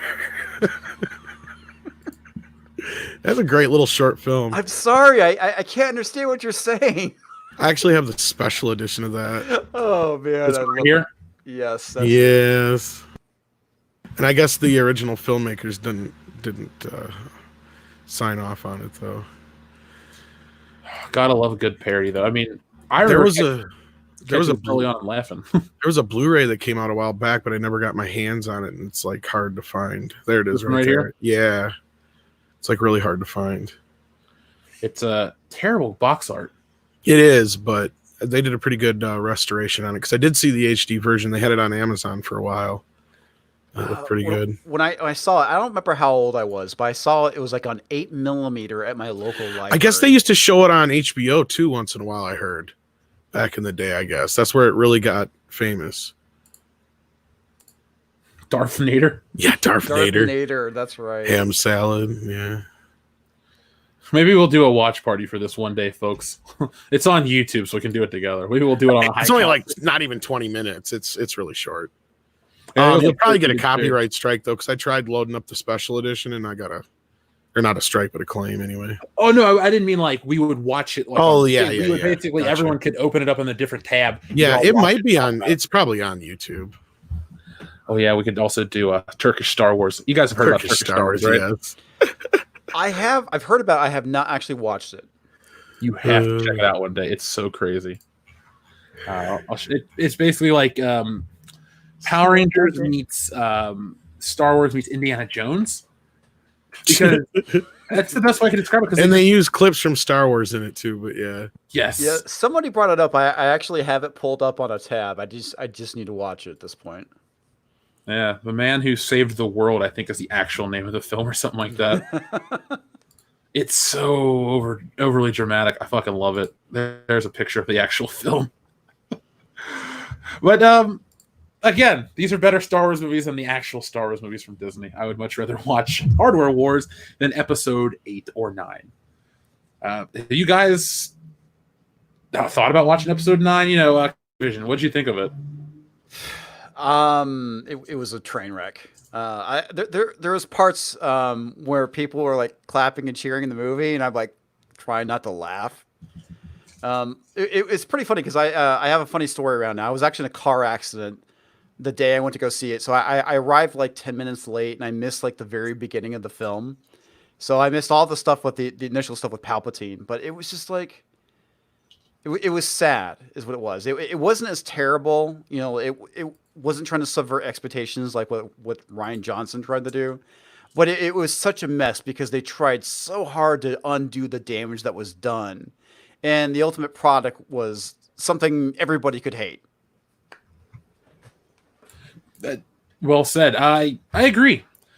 I felt like it was a video game turned into a movie. It just was like, let's go to here, to here, to here, and very little connective tissue. It's just the worst offender for me was the scene where they drop into the sand. They're like, hey, we got to find this creature. And then they just fall into it, like, we found the creature. Oh, man. Really? PSA Stitch did like a 3-video breakdown of that movie, which was done really well. And he kind of points out a lot of that stuff. My favorite is, how do you basically go through this quicksand stuff into a cave and not drown and die in sand? It's like, what were the fucking writers thinking at this point? Oh man, it's funny. It's just absolutely funny. And I think Jeff, you did a video on this where they were talking about like the original film, and it was like way more interesting because they were looking at bringing in like this character from the Clone Wars. Was that you who did that video? Is it a recent video? It was one a while back. It was when they leaked like some of the original concept art, I guess. It might have been me, to be honest. When it comes to the videos, I remember like looking at title cards and going, oh yeah, we made that. And then we've made so many, I honestly don't remember. Could have. Oh yeah, I get it. Yeah. Kind of the same way. So I put out a video and I immediately forget what I talked about. But it was kind of interesting. It was completely different. It was with the original director before they fired him and had JJ do it, and it's like, wow, it's like that actually sounded interesting. Oh, the Colin Trevorrow stuff. Yeah, I might have. I Yeah, definitely yeah. made a video on that for sure. Yeah, it did sound more interesting, and it's funny. Even then, they're still ripping off stuff from the original Return of the Jedi or Revenge of the Jedi, whatever you want to call it. Well, it wasn't bad. Anyway, point is, they took stuff from that script and the Ralph McQuarrie art, and they just kept.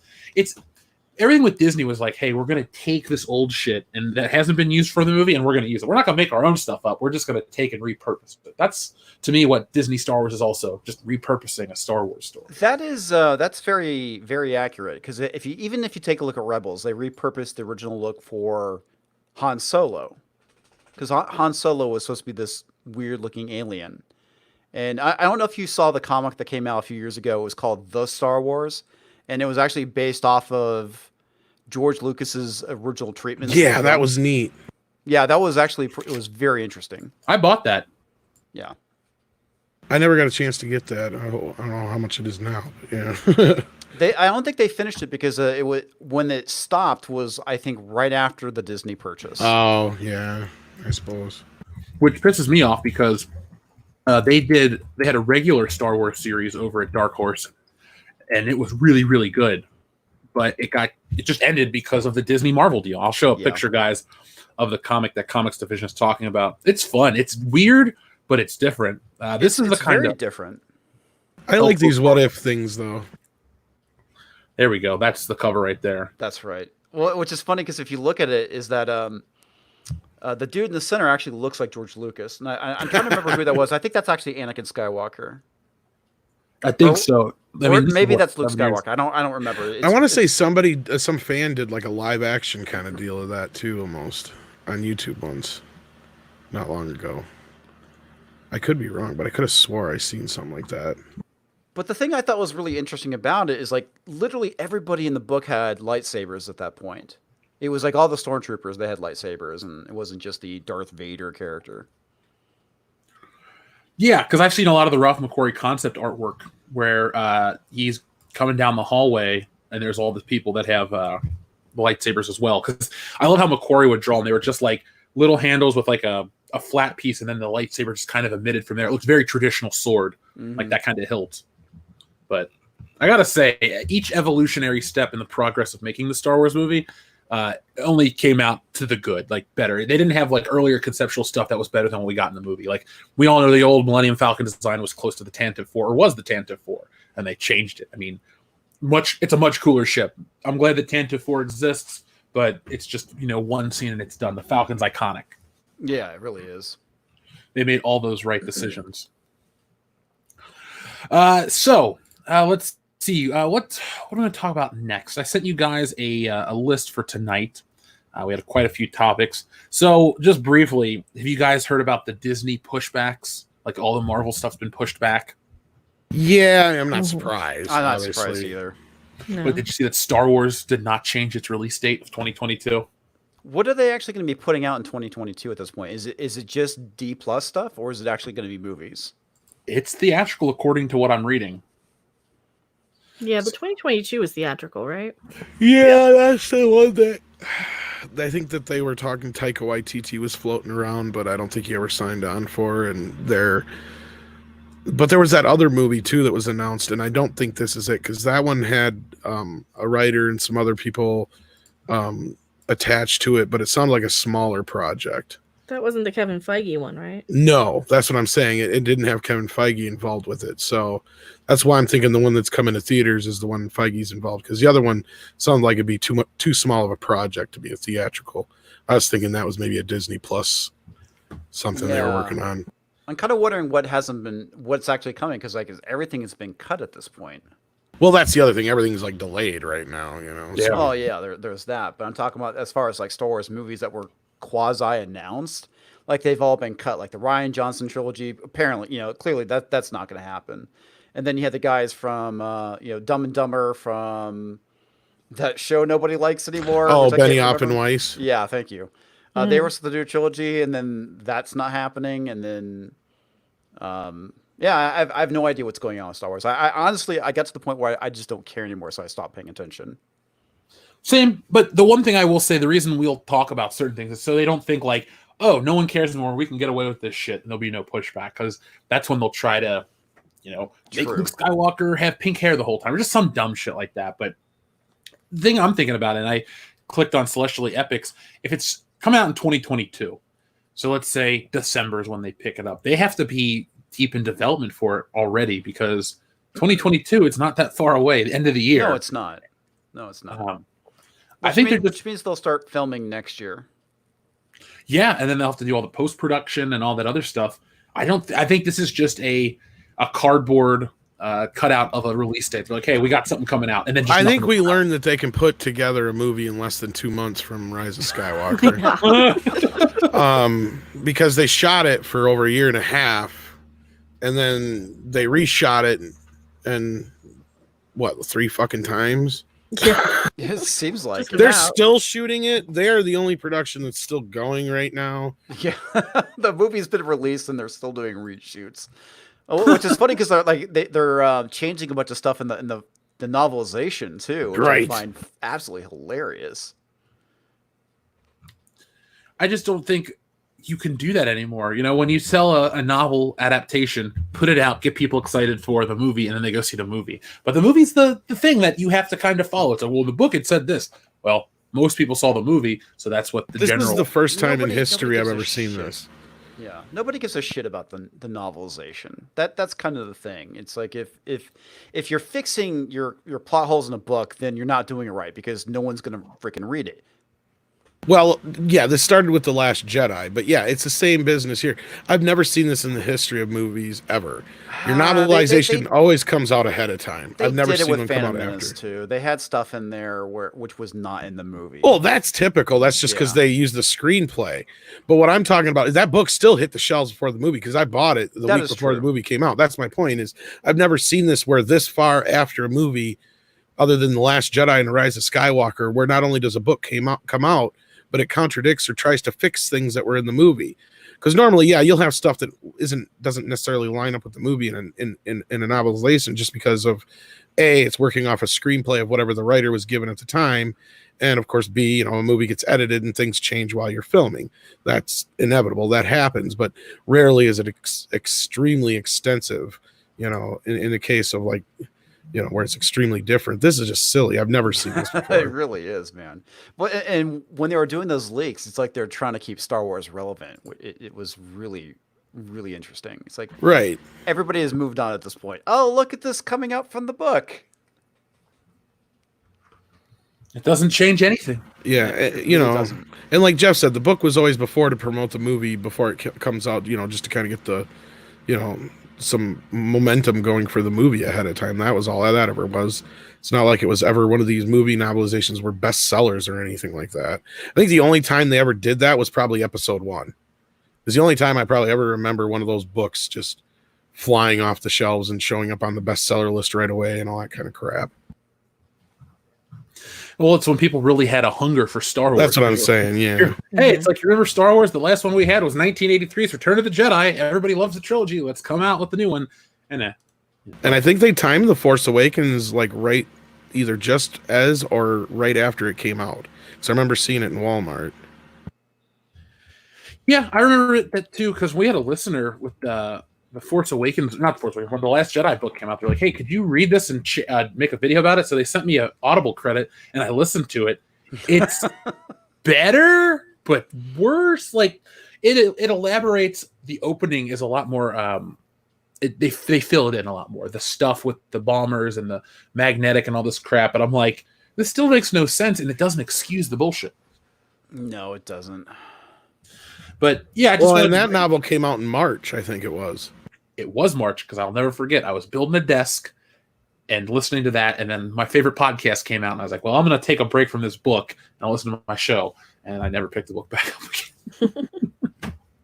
I couldn't do it. 3 months after the movie comes out.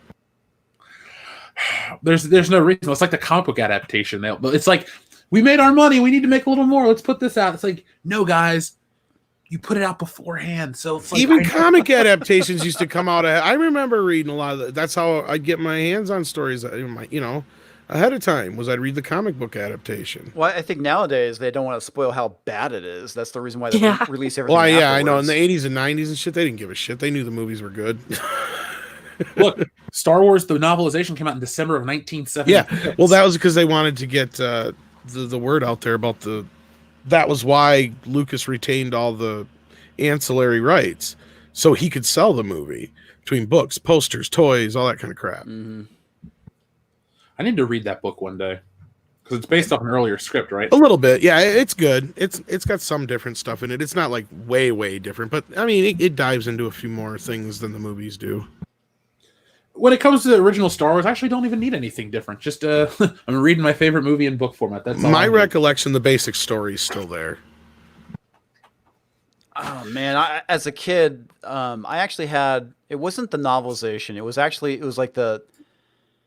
was a tape, or it was a cassette that actually had the movie on it, but it wasn't like word for word. It was kind of like narrated, and I think would have The books like, on tapes, yeah. I don't know if it was actually books on Or tapes, like the but storybooks where you're like- yeah, it was like that's the best way of putting it, is like a storybook. Yeah, it would be like, you can read along with me in your book when you know it is time to turn the page. When you Oh hear the yeah, chimes, no, you're no, like this was not one of actually those. this was a little bit different. I had those too, but this one actually was almost the entire movie, except it was on a single cassette. Ah, okay.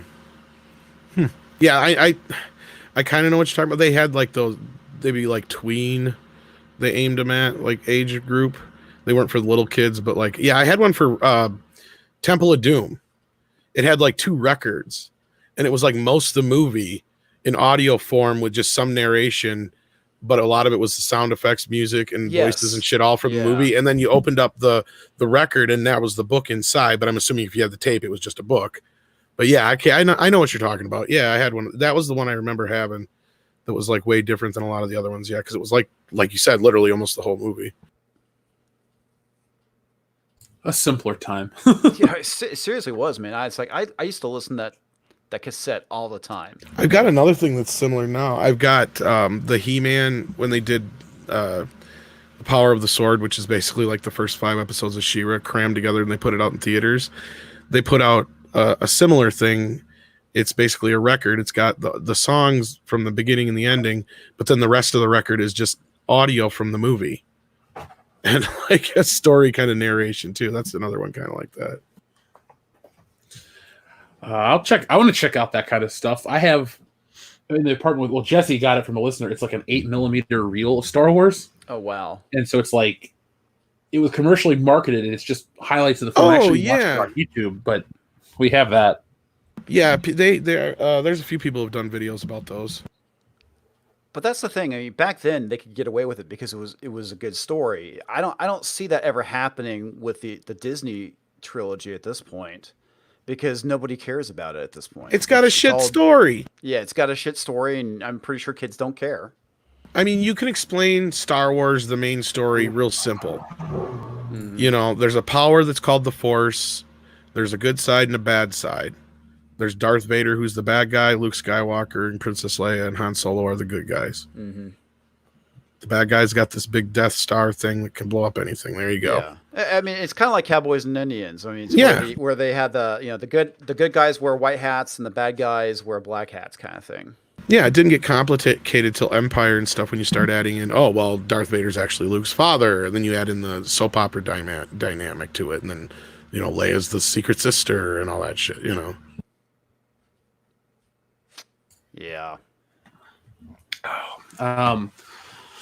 Yeah, I don't know. I would want.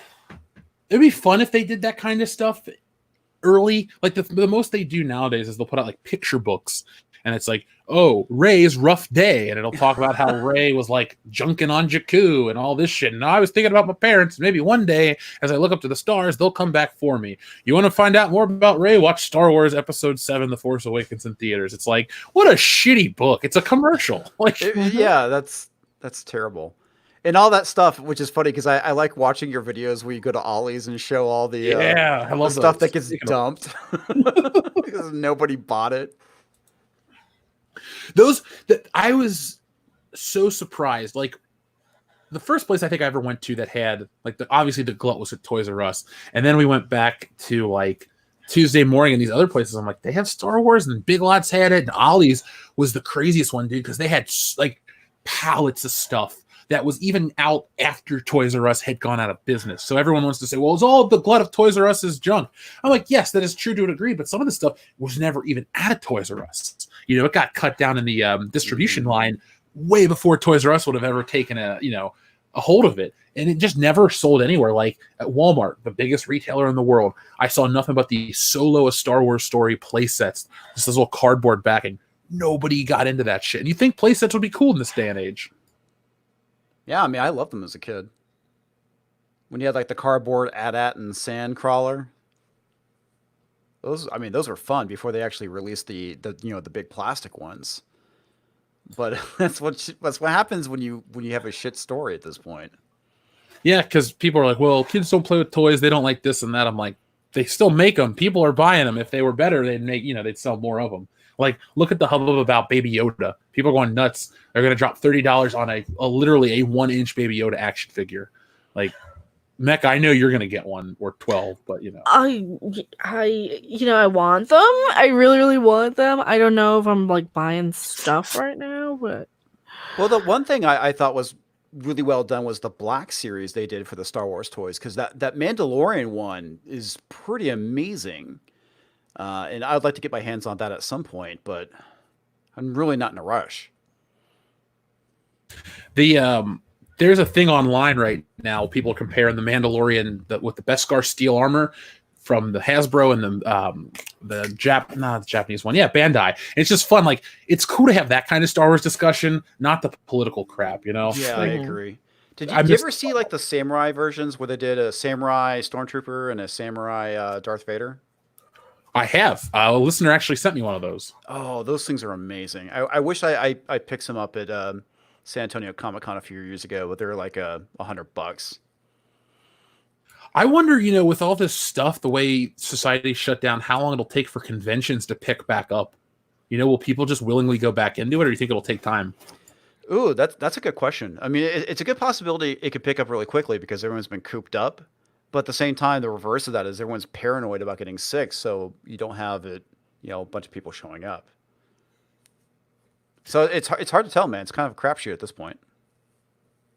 Well, like, I've seen the articles about AMC theaters possibly not reopening after all this stuff. Like, how sad would that be if AMC, like, wasn't the biggest theater chain in America, they were to die off because of this? Yeah, I don't think that's going to happen. They'll get bailouts, right? Yeah, I haven't gotten too much into it yet because I know we're going to try and work on something with it. But I don't know much about this end of things. This is more Andre's side of things, and even Rob knows a little bit more about it. But they may do some kind of, isn't there like a Chapter 11 thing they can maybe pull? But yeah, I think Mecca's right. They might be pleading for some kind of bailout, possibly. It's a possibility. I don't know. It's tough to say. It really depends on how long the Voldemort thing lasts for. If it lasts another month, maybe they'll be fine. If it lasts like another 3 months, I think you're going to see a lot of big businesses going belly up. I mean, I'm pretty sure at this point, GameStop is doomed. Oh yeah. Oh yeah, GameStop. They were crap before this. Well, they've been circling the drain for a while. Right. Same thing with the comic industry. I mean, right. I don't know if that's a good point to jump off of or whatnot, but yeah, that's the thing is there's going to be some businesses like that are going to go under. I don't see AMC going under. I would see the studios jumping in and saving their ass before they go under. You know what I mean? Like giving them some kind of weird credit line, like here's the money you need to bail out. You just owe us. You think so? It could be. I would see that happening. I kind of get the feeling that maybe nowadays they just want everything to go straight to video or straight to streaming. That's been kind of this thing, but there's a lot of factors in that are just, it's not as economical as you might think. They don't make, they would never make the kind of money that they do in theaters on direct to streaming. I just don't see that happening. Not now anyway. Maybe 10, 15 years from now, but there's just way too many factors that Hollywood still needs the theaters. They make so much money from the theatrical release of films that to pull that away from them would really be like literally cutting them off at the knee. I You think know at what this I'm point, saying? if they were to do that, they would definitely have to cut back on the budgets of films because Well, that's what I'm saying. You would Yeah. never be able to do what they do now. It would totally change the entire landscape of movies altogether. Because you could not make $100-200 million movie like that and expect it to go straight to streaming and make the money back on it. You're just not gonna. well, I think they're barely making their money back these days, just with theaters. In some aspects, yes. But when you have movies like Joker and stuff like that, which those are the movies that they really make a lot of money off of, and that movie will fund movies for the next 5-10 years.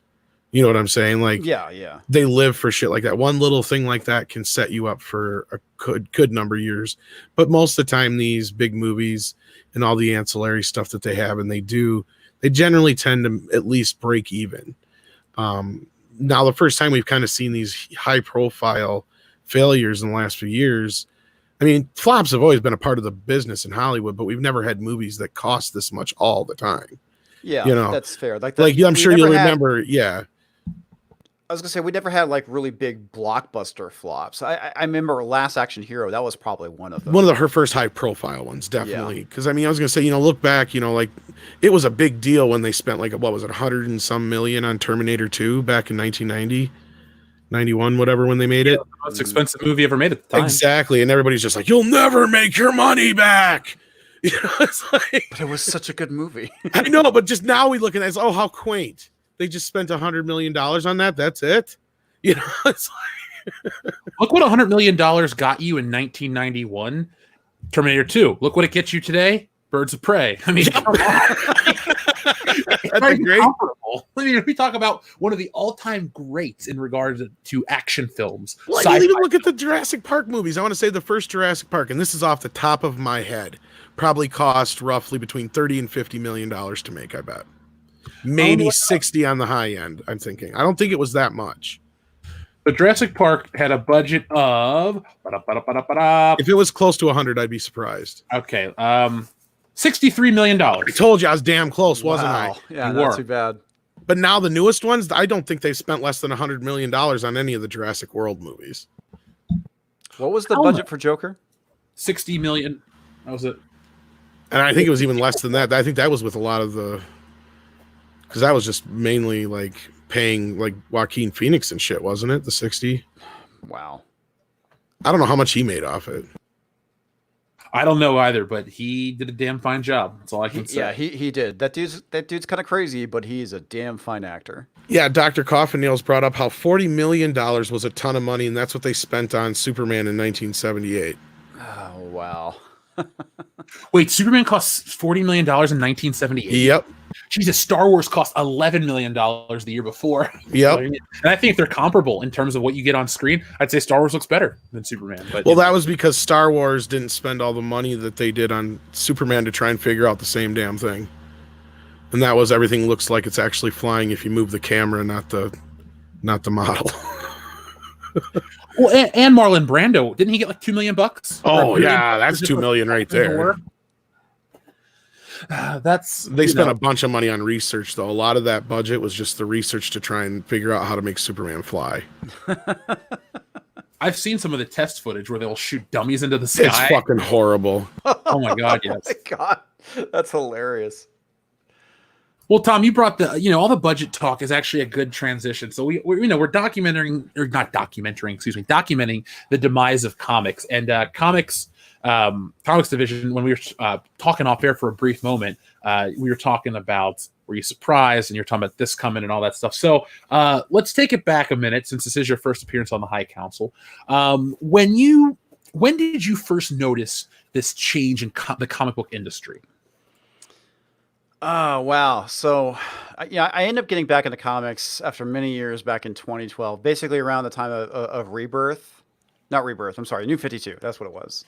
That's what initially got me back into it.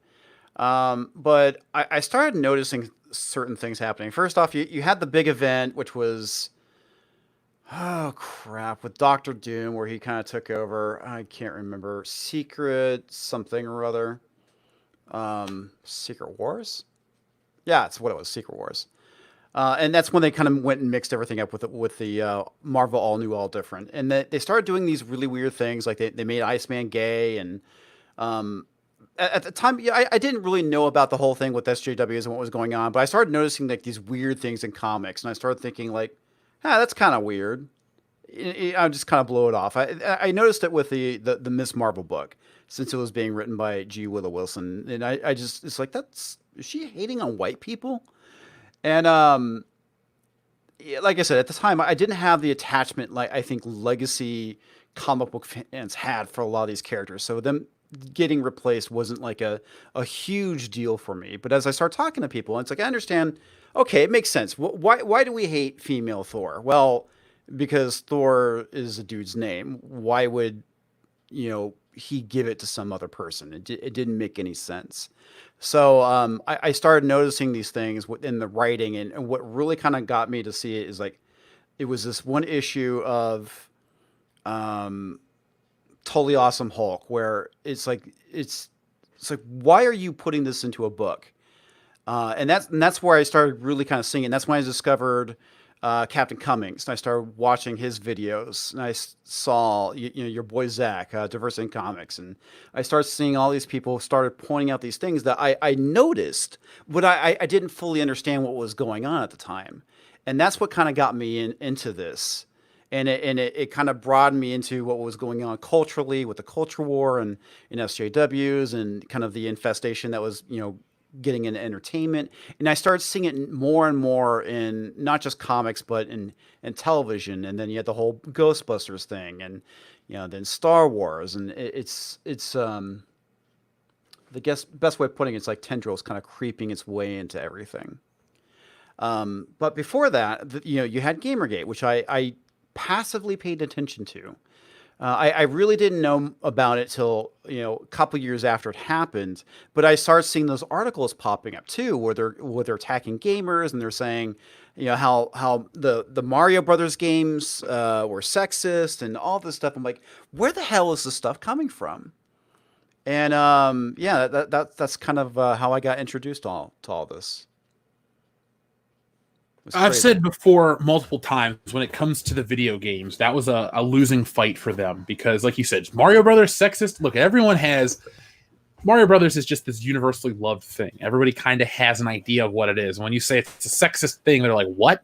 So I think that was a really bad losing fight. But when it comes to comics and Star Wars and like the geek culture stuff, sadly, those people kind of took it down a peg because, like I said, I believe last night was when we were talking about anime and stuff on the show. You had, you have like the generation that cares about this stuff isn't as vocal online. So these people that own the IPs didn't see as big of a pushback. They just, small vocal minority, blah, blah, blah. But when it comes to the games, it was a huge pushback. That's why like Battlefield 5, I believe, was the game when they tried to give the Russian sniper lady a robotic arm and the guy did it because of his daughter.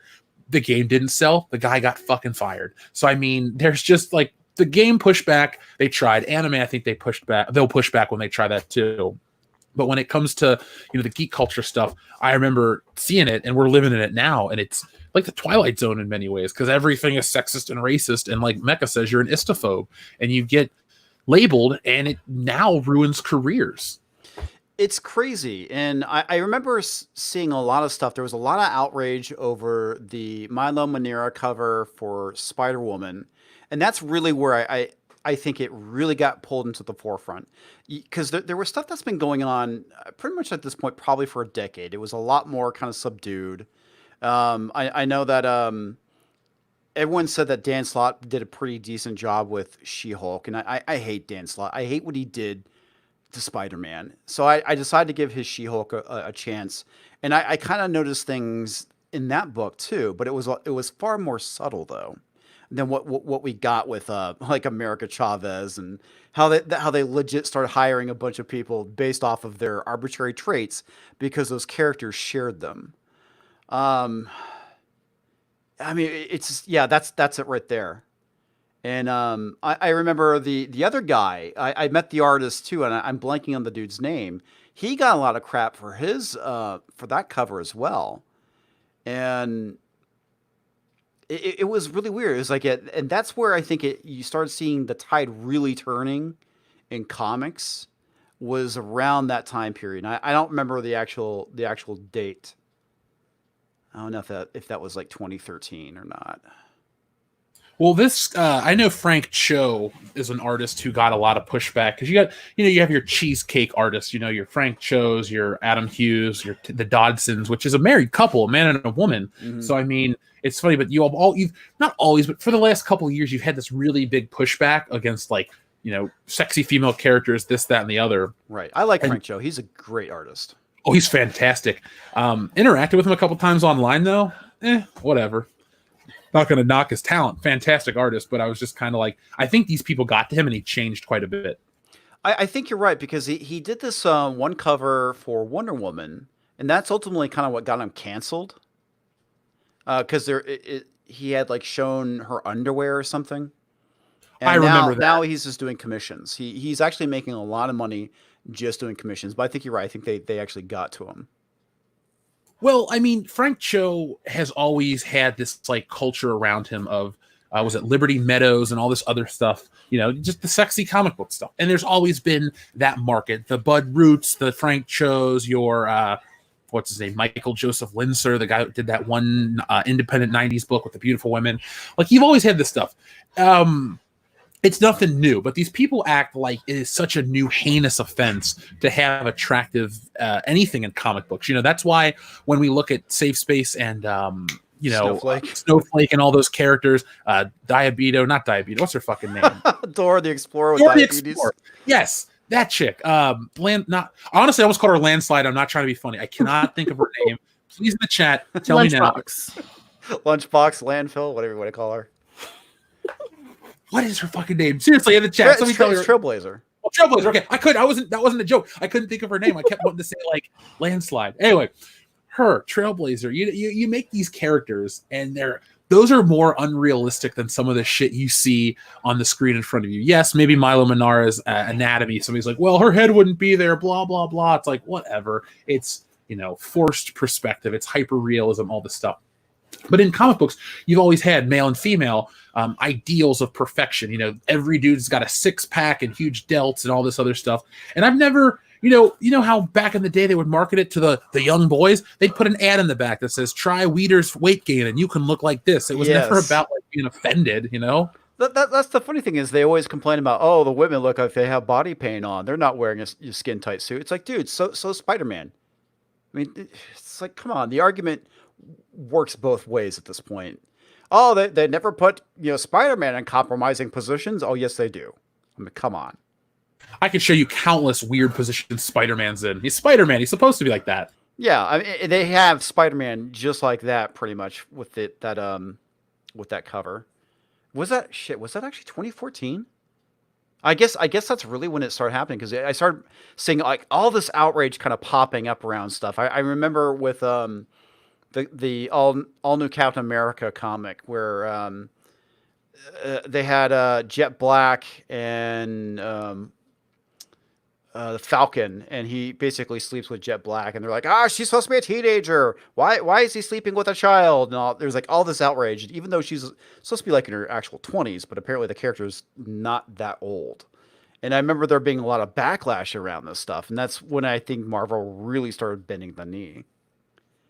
Because I want to say the following year, which was, I guess, 2015, is when they did All New, All Different.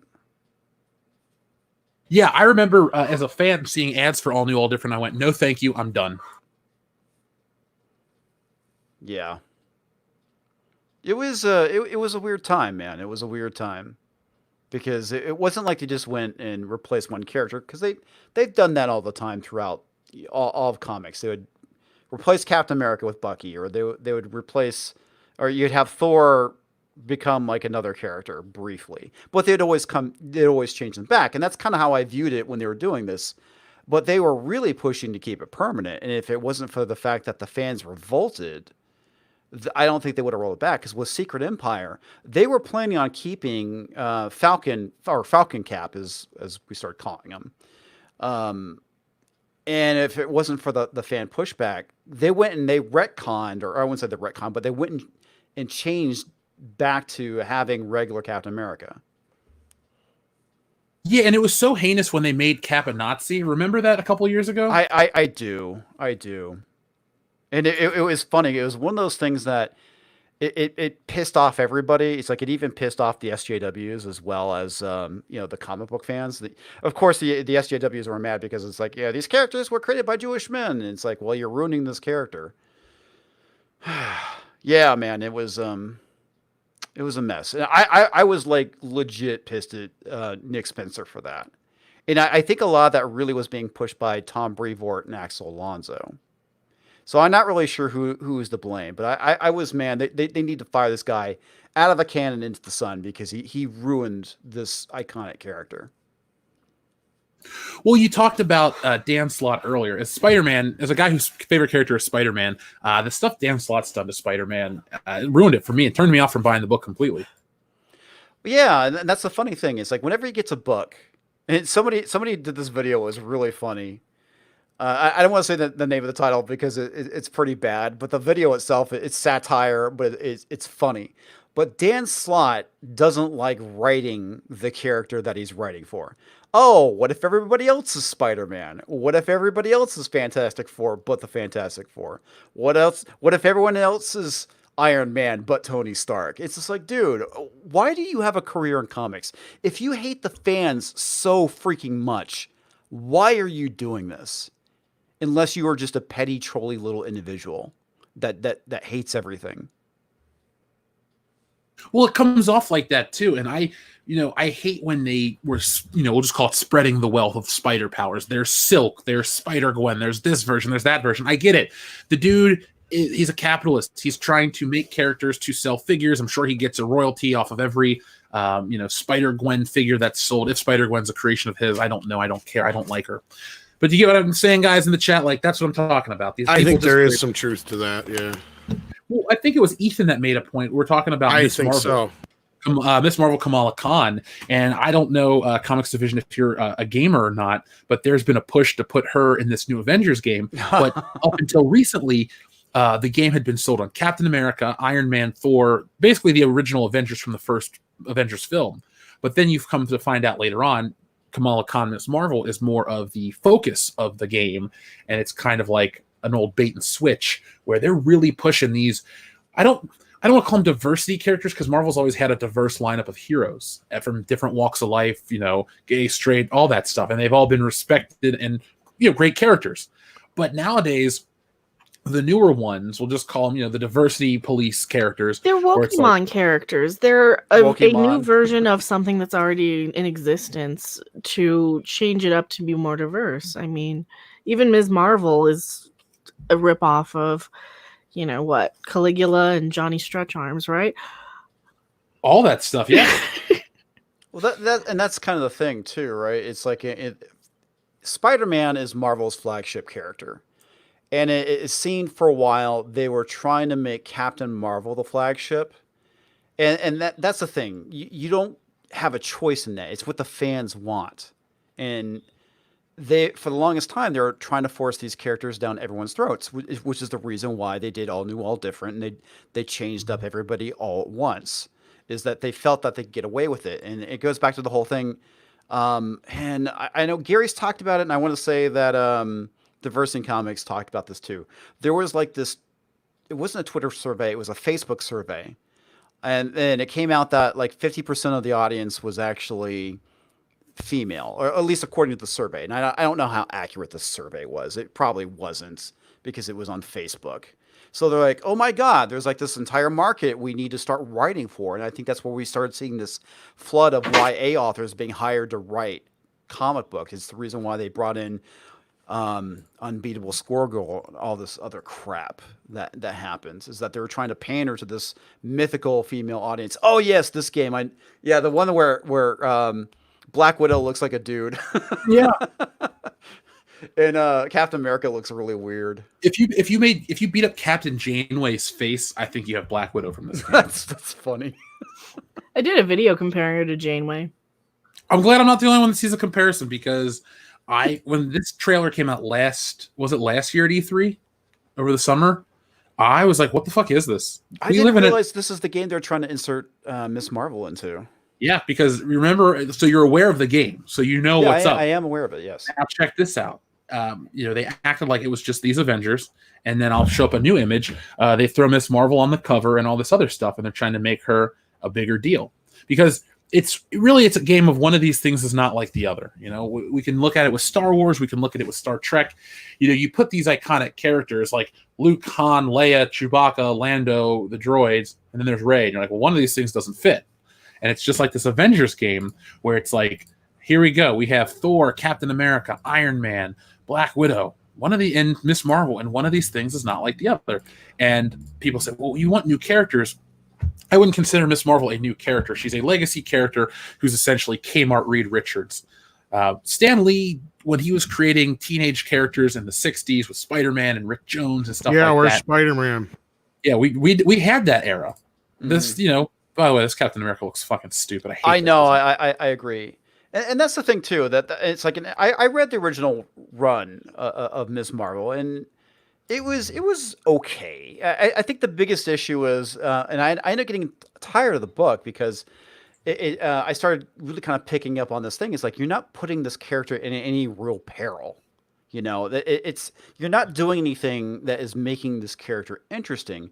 As a matter of fact, it's got real boring real fast. Sure, it started off, it was cute, it was fun, but you need to have something that really kind of hooks the reader in. Even if you're targeting this towards young women, you need to have it where the character is interesting. They're put in a situation where they can lose. I mean, that's the thing that is so appealing about Spider-Man is that he kind of comes off as the everyman. You can definitely insert yourself in as the character and relate to him because of the situations that he's in. He has to pay the rent.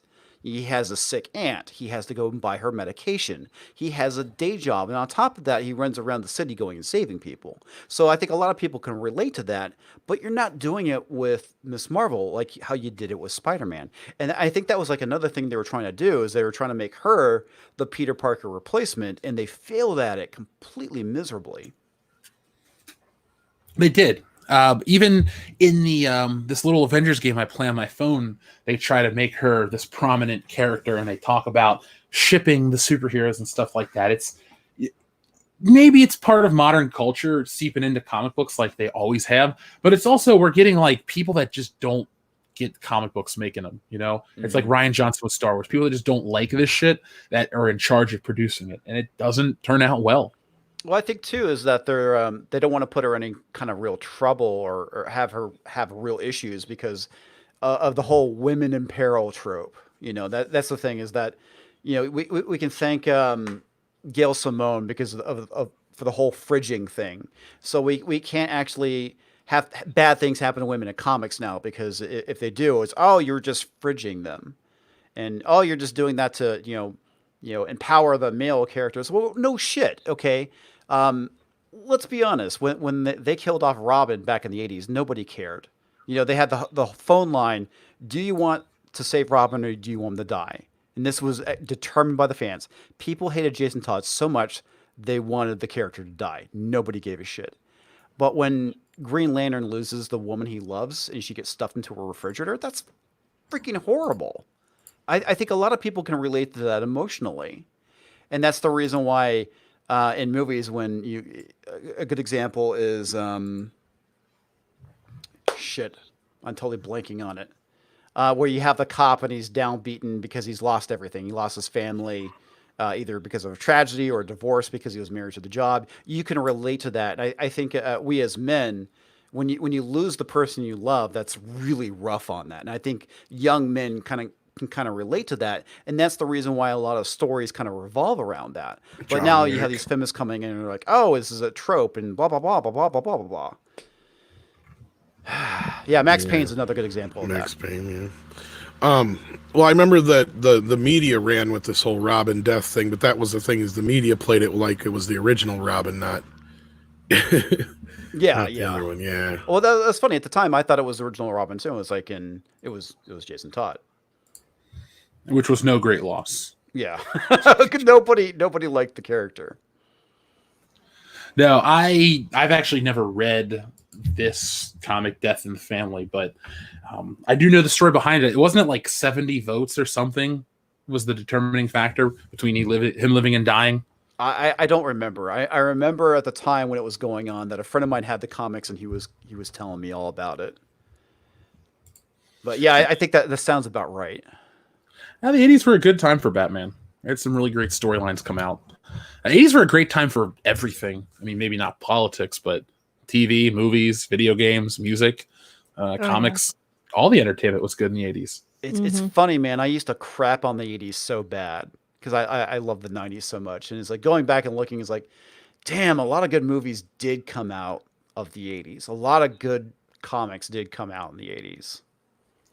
I don't know if it was the cocaine or the culture, but for some reason, there was just so much like quality stuff that was created that really stands the test of time. I mean, Tom, we talk about Eddie Murphy every week on this fucking show, but the dude had the best decade. Dude, for sure, man. He was on top of his game as far as a stand-up comedian. I mean, Delirious. What was Raw? That was the other one. Raw, yeah. Man, he was such a funny dude, and now he's apologizing for his older stuff.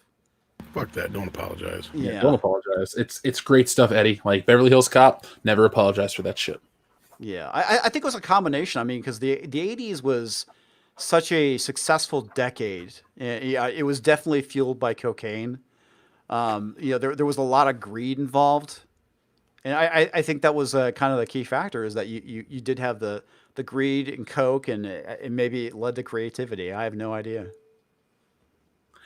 I wish that would come back though, because as a consumer, I know this sounds really okay. There's always this like rush of endorphins you get when you buy something you like. You get excited, a CD, a book, anything. If something you're excited for comes out and you pick it up, a game console. And everyone went nuts for Animal Crossing the other week. Like people get this rush, and then you go and you consume the thing and you have fun with it. And it's even better when it's good. I mean, we've all been there. A movie, a game, you spend your money or time and it sucks. You know, I've walked out of many a movie upset. Did you see today, guys? I don't know if I've been just using Twitter more often because of all the shit that's going on. Avengers Endgame was trending because apparently there was an audio recording released of the people in the audience cheering for the snap with Tony Stark. Mm-hmm. Or when with Cap too, there's a couple of moments that were trending with that. Yeah. Probably the best two moments in that film was when Cap picked up the hammer. Mm-hmm. Yeah, that was the other one. When Tony did the snap. I mean, the rest of the movie, I didn't bother going and buying it. I haven't bothered going back and rewatching because the more I kind of sat and thought about it, the less and less I liked the movie. I was the same way until I watched it again. And I enjoyed it all right the second time through. That's good. I was always concerned about it not standing out. Yeah, because I was kind of the same way. I'm like, yeah, the time travel stuff really bothered me and a few other things, but the second time through, and then there's this other video that I watched. This guy, he goes and he watches movies in like half speed or whatever, and he catches things that you don't always catch in regular speed. So there's a few things that he brought up too that I was like, oh yeah, I never really thought of that or caught that either. So, since then I've thought about it a little more too. Back to the 80s, I think a lot of the reason why things were better then is that people just didn't care about what other people thought. It's like they weren't so concerned with offending people. They wanted to tell a story, and if you're offended by that story, so be it. And I think that's really what kind of made the 80s more so than what we're in now. Everyone's like walking on pins and needles and are more concerned about, is this offensive? Would this be perceived as racist? Well, not only that, I think a big problem is I equate movies going downhill with the advent and bringing in of digital technology. I agree. It started out as a great tool and then just became like, oh, we'll fix it in post. Like there's no sense of like the greatest story of how Jaws became the movie it was and why everybody was so scared of that damn shark is because the shark's hardly in the movie. Yeah, they never show because it looked like crap. Because it didn't work and it looked like crap. And so Spielberg's like, all right, well, I'm just not going to show it as much. But otherwise, his original plan was to show that thing throughout the entire movie. And you got to imagine the movie wouldn't have been as scary or the same without it. And it was that, desperation of how do I fix this movie that brought that on. There's so many stories like that you don't see anymore. Yeah, necessity is the mother of invention. And the other thing too, it's like you had the exact same thing with Alien. And when I was a kid, I remember saying, people were like, "No, you can't watch this movie. It's too scary. It scares adults. You can't watch it as a child." And I actually didn't watch the original Alien until I was like 13 because I had it drilled into my head. This movie was like the most horrific thing that ever existed. Well, for us as kids, it probably would have been terrifying. Yeah, it probably would have. But it's I think a lot of that is that Hollywood keeps trying to outdo itself and make things more and more epic. And a really good example of this is in Rise of Skywalker when they have the fleet warp in or jump in at the last second, and the screen is just filled with ships. It's like there's no possible way they could be in that formation because they would all be colliding into one another. Right. It's like you're trying to make this movie too epic. And I think that's kind of the flaw to Hollywood these days is that we got to throw more money at it. We got to throw bigger and more CG at it. It's like, can't you guys just tell a good, simple story? I mean, that's all I'm looking for these days. Oh, yeah. I'm so done with epic storytelling. And that's one of the things that I really get sick of, too, is like everything isn't an earth-shattering event in every damn movie all the time. It doesn't need to be. Or like you said, I think the perfect example where we really started to see that hit its peak was in The Force Awakens when Starkiller Base. It was seriously George Lucas, he had big balls, but JJ had to prove he had bigger ones. Yeah.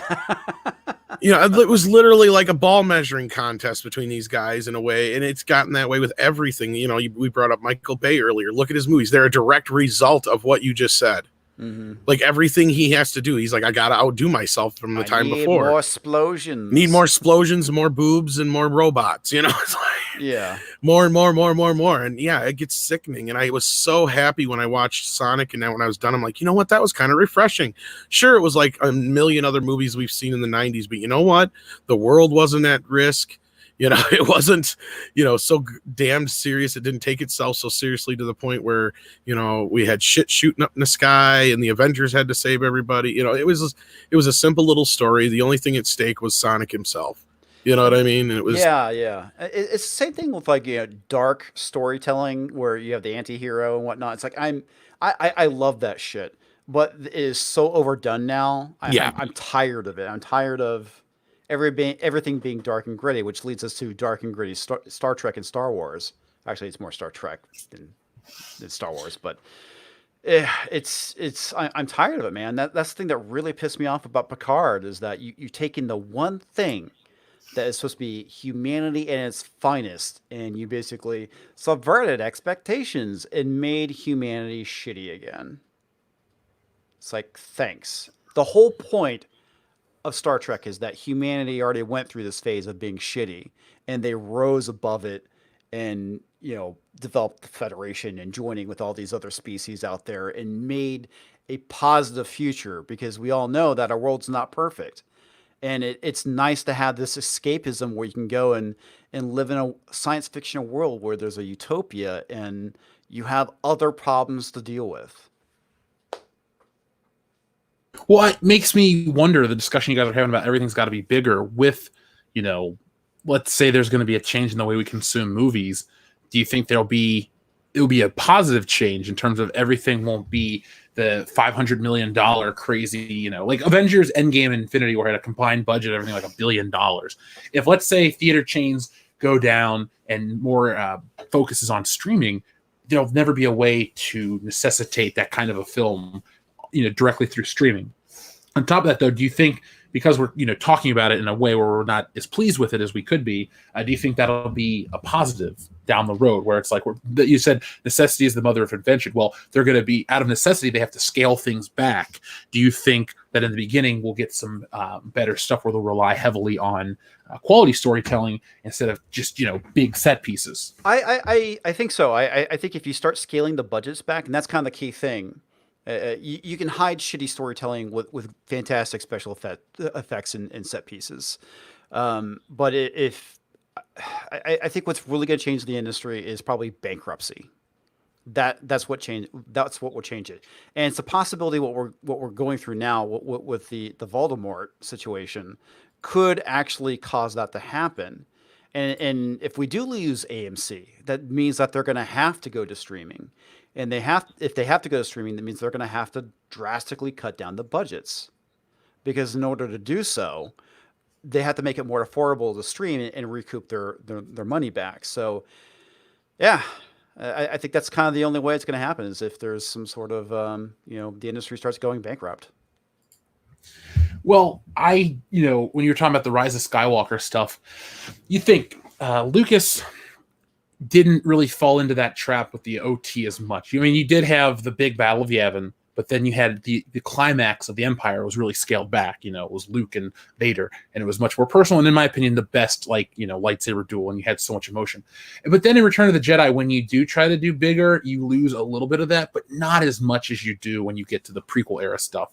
Because in contrast, it's not as bad. It's not as harsh. Like, we go back to 1983. We see in that all those spaceships coming at us. That's like, overload. But now you see it's like my saying of the night. Oh, how quaint! It looks like snow. They have so many ships on screen. Yeah, now like the new stuff. Yeah.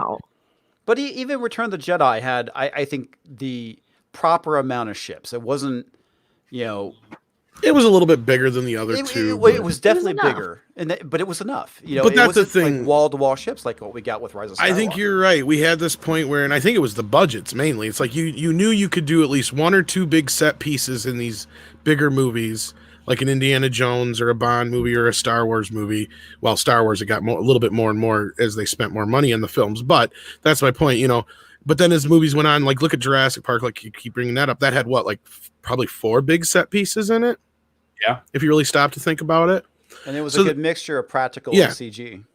Yeah, and then in the 90s, that's where it kind of went. And then we got this point where it's like almost balls to the wall. Everything has got to be nonstop big set pieces. And that's one of the reasons why, even though most people don't like Civil War, I was glad that, like, for the most part, there isn't like a bunch of crap like that in there. There's like 3 big set pieces in that entire movie. Well, the other thing, too, that... now I start thinking about it too. When it comes to Endgame, and the same thing with Rise of Skywalker, is that there's not enough. There's no time to breathe. Everything moves so fast, your brain can't absorb. Yeah, Rise of Skywalker is one set piece after another. Oh yeah, massively. Same thing with it. Well, actually, Endgame did have more time to breathe, but that final fight, everything is just like there's so much going on. Your brain can't absorb everything. And definitely with Rise of Skywalker, it's like everything moves just like that. There's no time for it to sink in. I just thought of an analogy for all this stuff. It's Tammy Faye. It's like putting on way too much makeup. Sometimes you just need to scale back a little, and less is more, or else you end up like this. Actually, that was a less is more of her. That was like less. You should have put up one of her 80s pictures. Oh, Good God. Yeah. That's a more recent one. That's still a lot, though. That's still just a little too much shit. Wash some of that off. But that's Tammy Faye. Yeah. She's still alive. No, she died. I would say she just died recently, actually. Oh, no, did she? Yeah. Yeah, a couple of years back. So they got some of her 80s pictures. Yeah. Oh, God, in the 80s, she's, holy cow. She's one of those individuals that you think was a terrible person, and then she was like on this reality TV show, and you got to see the real Tammy Faye. It's like, wow, she's actually a really nice person. Jim Baker is a terrible human being. Yeah. Didn't he go to jail? Yeah, he did. He did. I think he's out now, though, or dead. Yeah, he has his ministry again, and he's selling survival food, ironically enough. Prepping supplies or something like that. So I want to read a couple more of the super chats from the listeners, then we're going to share the SJW card list. How's that sound? Oh, that sounds amazing. Our friend Kevin Castillo, thank you very much. Kevin says, without Ryan, I wouldn't have found you guys.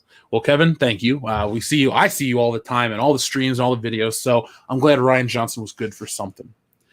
Offer Nave says, Stargate, consistent characters and world building across 3 shows and 17 seasons, yet no one but Mecca ever mentions it. Arguably the best sci-fi series ever. Any thoughts on that?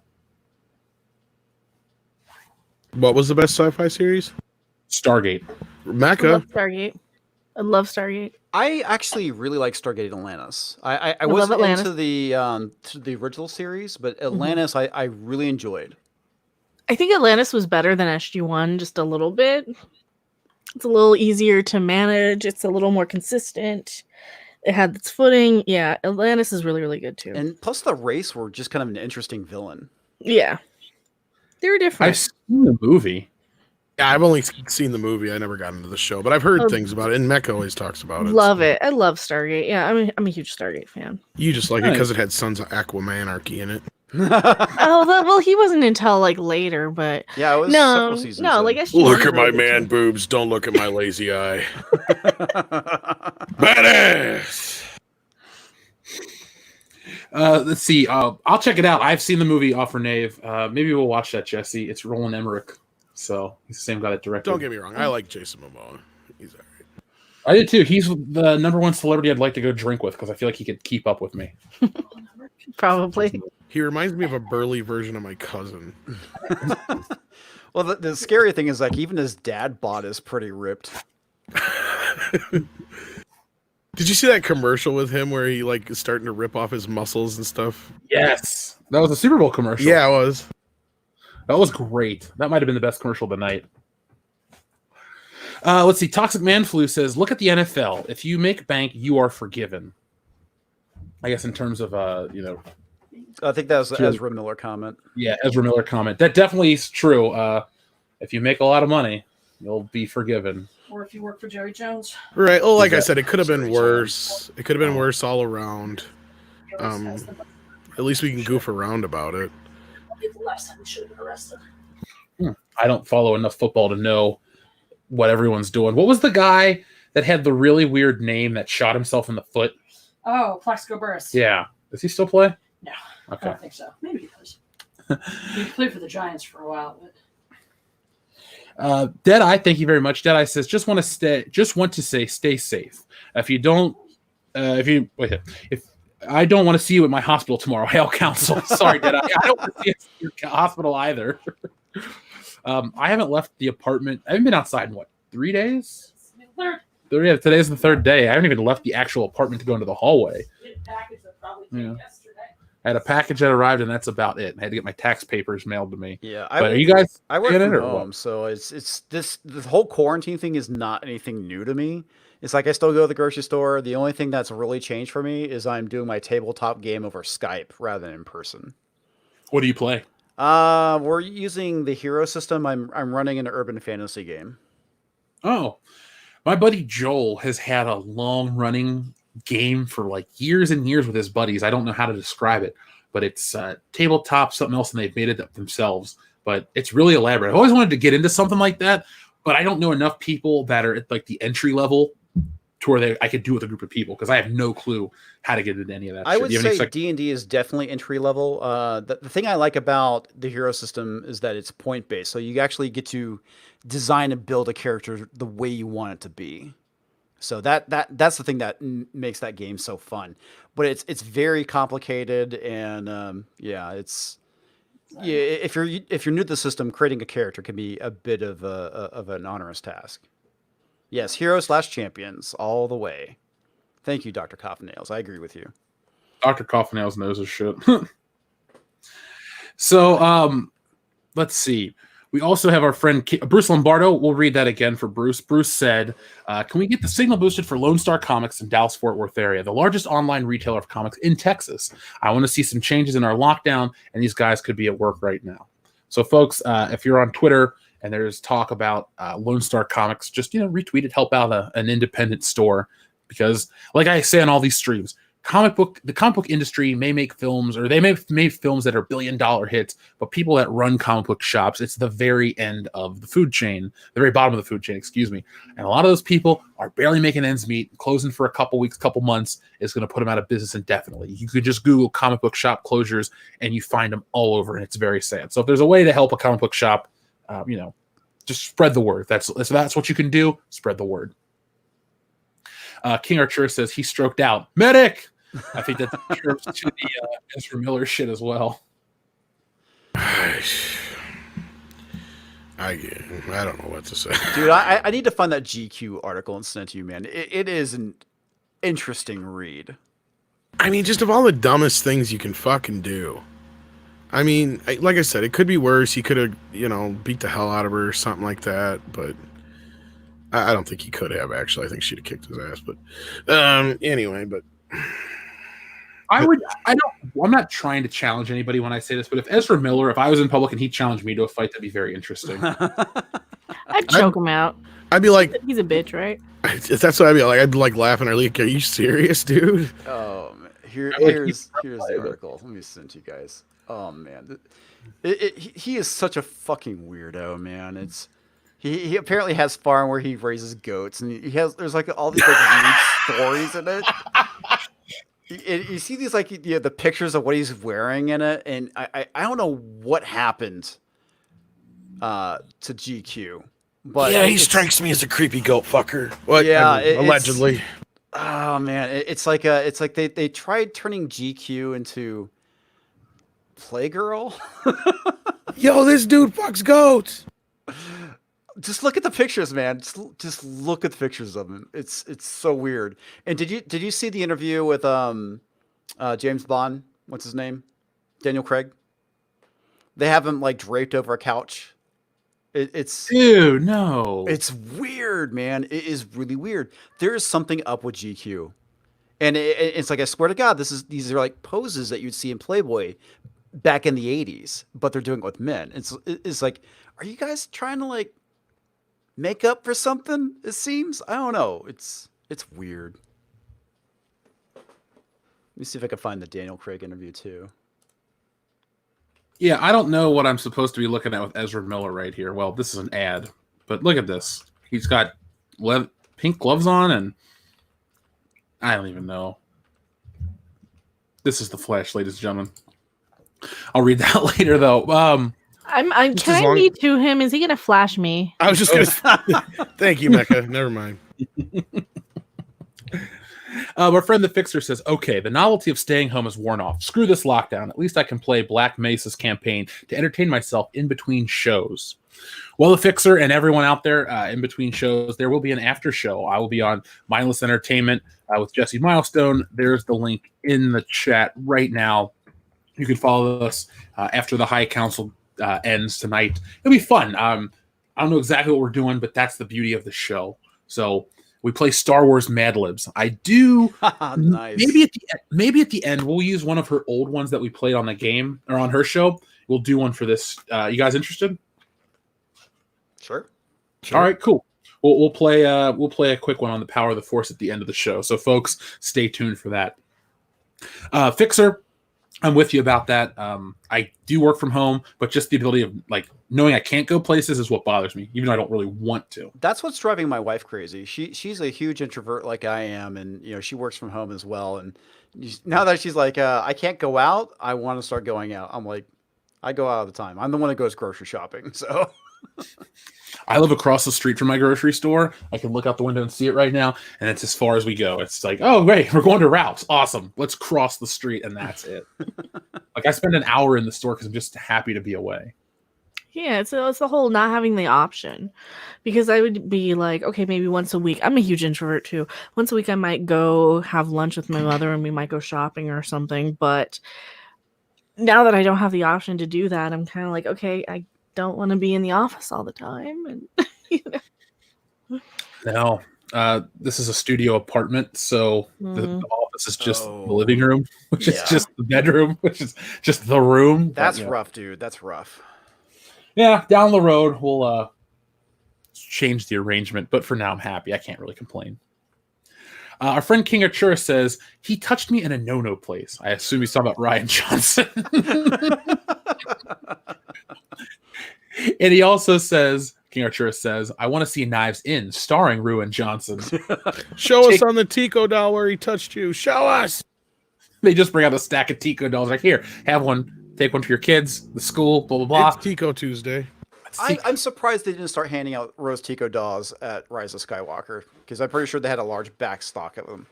I could have given one out to half the theater at my Rise of Skywalker screening. I have that many. That's not a joke. How did you end up with so many? Okay, so last year for Valentine's Day, the Entertainment Earth was running a special. You can get a case of Rose Tico figures for $12. Oh my $1 a figure. And I in a joking manner, I made a video about it. I said, "Hey, don't send any my way." Wink, wink. I got like 5 cases of them. Oh my god! Holy that's shit! Hilarious. Yeah, I things I didn't bring to California with me. Rose Tico dolls. Do I need them? No, never even opened them.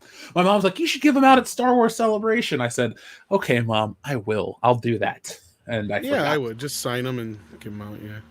Yeah, That's brilliant. We'll do that at the next Fandom Menace meetup, folks. You So guys just do come you up. think Star Wars Celebration is going to happen this year? This year, no. I'm not trying to play the negative scare tactic game because I want everything to go back to normal. I wish this shit never happened in the first place. I But agree. with the Olympics being postponed, I believe indefinitely, don't hold me to the exact date, but I know they're not. I'm pretty sure I read that they're not happening in August as planned. E3 is not happening, not even the virtual version. WrestleMania, and I know not everyone here's a wrestling fan, was an empty indoor arena broadcast, filmed weeks ago and broadcast over the weekend. Everything's weird. Yeah, I don't South by Southwest was canceled here in Texas, and that's never happened before. I've always wanted to go to that. It was pretty cool, man. I went back in the 90s, and I actually, me and a friend of mine, we stumbled upon the Alternative Tentacles party, and Jilla Biafra was there and East Bay Ray. Oh, I used to love the Dead Kennedys. Yeah, that was pretty cool. I mean, it was back in the 90s. That was like a regular thing. We just drive up there and go do some stuff and drive home. Excuse the cats, folks. They're fighting. Oh, it's cool, dude. My wife let some of my cats in my office too. They were talking about Carol Baskin. Yeah, like that bitch, Carol Baskin. I'll tell you something. Hate her more. One of my cats, Sawyer, he loves to bug the crap out of me. It's like he'll be like sleeping in the corner somewhere. I'll have to get on like a conference call for work, and immediately, as soon as I'm on the call, he's on my desk. He's rubbing up against my mic. He's actually done it a couple times this evening. We have one named Han, as in Han Solo, and when he wants to eat, he doesn't like meow. Oh, he'll meow, but he doesn't like do all this crazy shit like other cats. He just comes and lays on your chest and looks at you with these big eyes. Oh, I had a cat like that too. Yeah, it's kind of like asshole. What Sawyer do? He will be asleep on the bed. I'll come to bed, and then he'll come over. He'll start meowing at me. He'll get on my nightstand and start like knocking my glasses off and my keys and all my stuff. It's pretty funny. I was never a cat person until I moved out here, but they're fun. That's his way of saying, "Pay attention to me, motherfucker." I know it's 1 a.m., but I'm gonna start knocking your shit over. You're not awake, and I am. I want to eat. They're the worst. I try to play them use a laser pointer to make them tire out at night. So Jesse's got a system. She feeds them right before bed and they pass out. Yeah, that's what I do. Let's see. Matt G sent in a unicorn super chat sticker. Thank you very much, Matt G. I appreciate all the support. King Archers also says, question, do you think Ruin Johnson truly realizes how much he's hated? I think he's trying to measure the sun's energy output. I think trying to measure the sun's energy output would be easier. I agree. I think I don't think he does. I think he's like, oh, it's just a couple people online. But then if you were to just get into a room with, me, Jeremy, Gary, Ethan, Mecha, Tom, Comics Division, Doomcock, and he would just be like, oh shit, there are. And when we just were talking civilly about YouTube and all this stuff and told him about the pushback, he might think about it for a second and go, He oh would shit. spontaneously combust. I think he is so high on his own supply. I think that he can't possibly compute how hated he is. I'd be like, Ryan Johnson, you put your name on something on the internet in Star Wars and people are still going to talk about it 3 years later, nearly 3 years later. So Everything all right over there? the cat's knocked over something. Save the pieces. It's cookies. I just love how they're using The Last Jedi as a how not to write a film. Well, there was a piece of Star Wars news that actually dropped. I guess I'll have to make a video about it right as we were about to go on air. Right here, it says Star Wars: The Force Awakens editor says The Last Jedi tried to undo the trilogy. Editors for the Disney's new Star Wars trilogy believe Rian Johnson's The Last Jedi tried to undo J.J. Abrams' work on the saga. So, what do you guys think about that piece of news? I believe it. I mean, Yeah. as much as people want to say they didn't have a plan going in, they did have a plan until The Last Jedi. That's pretty evident. Simon Pegg said that even though he didn't write them, but JJ had an idea of where things were meant to go. He had set things up to be finished. Daisy Ridley said flat out she knew who her parents were. And I can't believe it was Palpatine's. So that probably changed. again, they threw the baby out with the bathwater when they decided to let Rian Johnson do whatever the fuck he wanted. That's the crutch of this whole thing. That's what brings us all here tonight. I agree. I think they did have a plan. I've said that a couple of times, but Rian Johnson did come along and he took everything that JJ had given him and basically said, nope. And then Kathleen Kennedy was like, yeah, let's go with what you're going to do. Because F you, George Lucas. I think she must really hate George. She must really hate him because she firmly placed the knife in his back doing what she did to Star Wars. Maybe he hit on her or something back in the day. Well, I doubt it. She could have Me Too'd him, I guess. But maybe hit on him and he turned her down. Oh, that's probably more likely. I was just going to say, because he's known as a cold fish. So the only reason he married his wife from most reports is just because they'd been together long enough. He figured he may as well. Well, he regretted that around 1983. Do you put Credence Comics Division into the rumor that Lucas changed enough of the special edition to refile for copyright so she doesn't get any money? Stranger things have happened. I wouldn't be surprised. I truly think that it pissed him off so bad that she got an Oscar for Star Wars and he didn't. I think there's a lot of things that happen. I think I really do think that George had a hard time with the success of Star Wars, and that forever dominated his destiny. I'm sure there's like a lot of other films that he wanted to do, but it was Star Wars, Star Wars, Star Wars. And in a weird sort of way, this is kind of like my conspiracy theory, is that the prequels were an FU to the Star Wars fans. And it got so bad because the fans revolted and basically hated George at that point that he sold it off to Disney. And then Disney mucked it up so badly that he's like, dude, now you're officially murdering my baby. No, I think you're right in a nutshell. At least I believe that. I mean, as far as his wife goes, the stories that I've read and stuff from interviews and everything, he always seemed like jealous of her. Well, yeah, she saved that movie. Well, not just that, like in general, because she was the one that got all these jobs. There's a famous story where he has accused Martin Scorsese, Francis Ford. He knows Francis Ford Coppola hit on her, and all these other people are sleeping with his wife. Wow. There's a lot of it goes far enough back that it's a really dicey kind of thing. I have never heard those stories. You have to share. Yeah. Well, some of them are in his more recent book written about him, and some of them are in older stuff and like old interviews and stuff. I've got a file somewhere. I'll have to send to you if I can find it. Oh, I think it's on my laptop. It's got a bunch of crap in there about him. I never knew that was the case. I just know she's responsible for editing my favorite part of the film, The Battle of Yavin. But yeah, she did Taxi Driver and a couple other things. Like he was really mad that she was getting big, and basically his whole goal with Lucas, the whole Lucas Ranch thing, was so she could edit from home. I didn't know that. Yeah, huh. That's interesting. When the stream is over with, just remind me to talk about this girl I dated who moved to California and then moved back. There's a story I want to tell you guys, but I'm not gonna say it on the air because it's just like one of those things where it's like purely speculation. But she had some really interesting things to say. Look at him. Well, here's the other thing. Like there's many people who have said they've never, ever, ever heard him give her any praise, and he always gave her a lot of backhanded comments. Which is sad. If it's all built out of jealousy, then you could see why their marriage didn't last. Well, and that was another thing, is he wanted to be an editor to begin with. He loves editing, and she was better than him. Well, there's that video.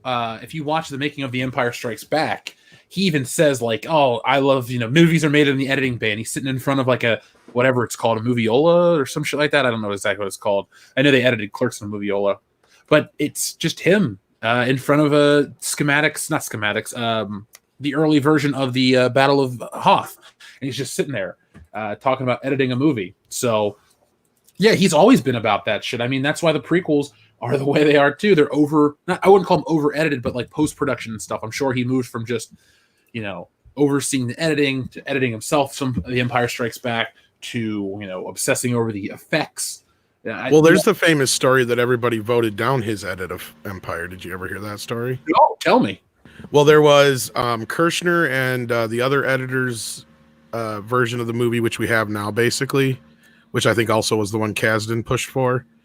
And then Lucas' version was much slower, cut out all the humor, so they didn't have the "I love you, I know" line and all that kind of stuff in it. And it tested so poorly, and the other one tested so well. I guess he got real pissy about it, but that's the version they ended up releasing because it tested so well. So yeah. Which is weird too, because that's the one version of the special edition that barely changed. Right. Well, Yeah. I think it was too perfect not to mess with anything. Well, I mean, if he really does deserved some ships, and that was like really it. Yeah, and some of the stuff in Cloud City, and he changed some stuff that's really stupid. Because there's that one line when R2-D2 gets ate by the monster, he changed.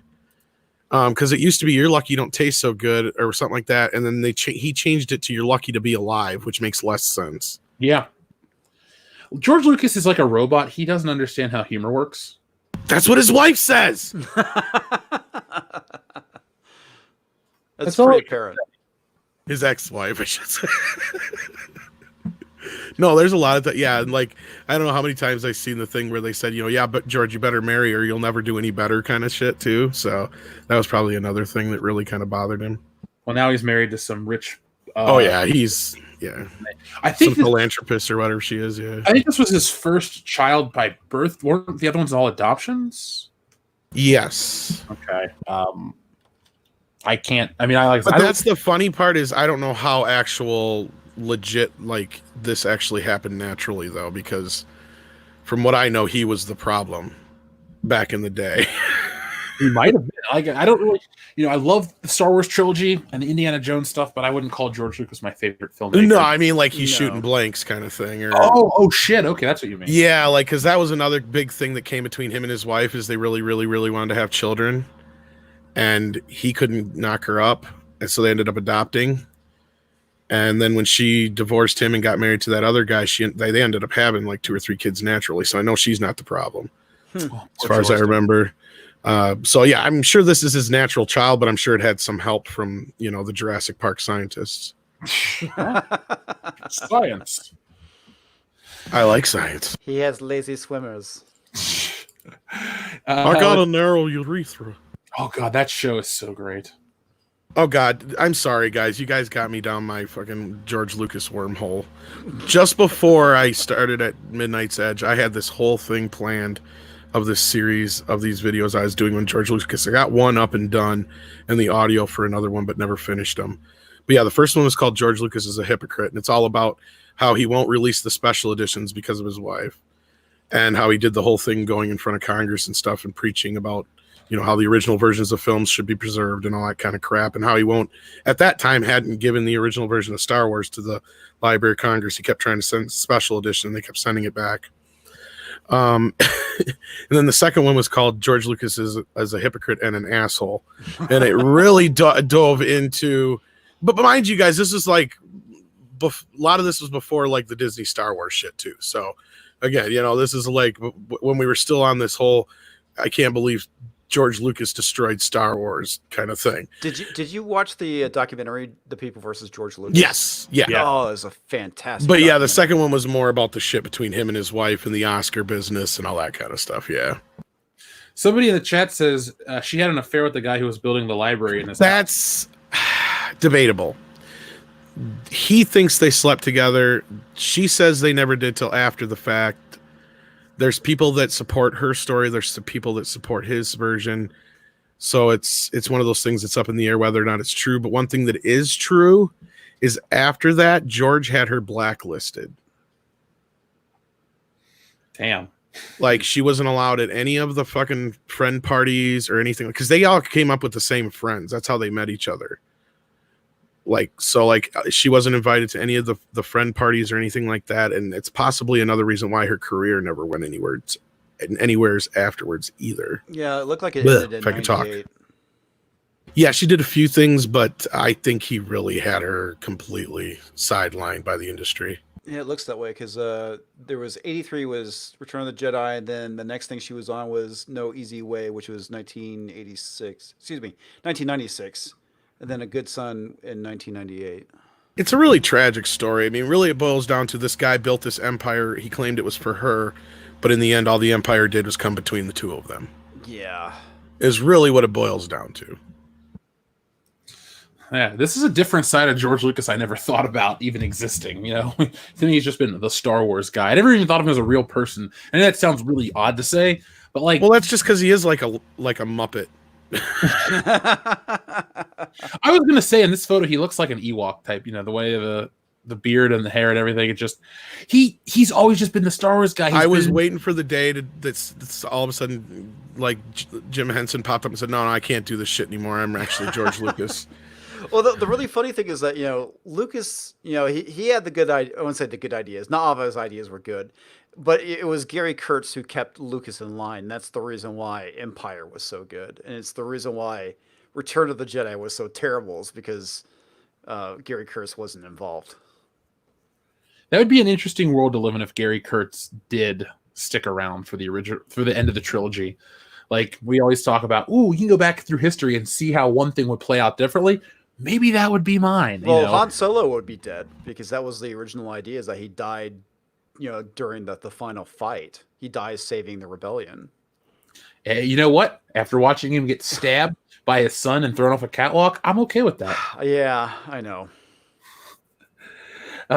Yeah, I think that's very telling, though, how George Lucas drove away like Gary Kurtz and how he kind of let Alan Ladd burn at the stake at 20th Century Fox.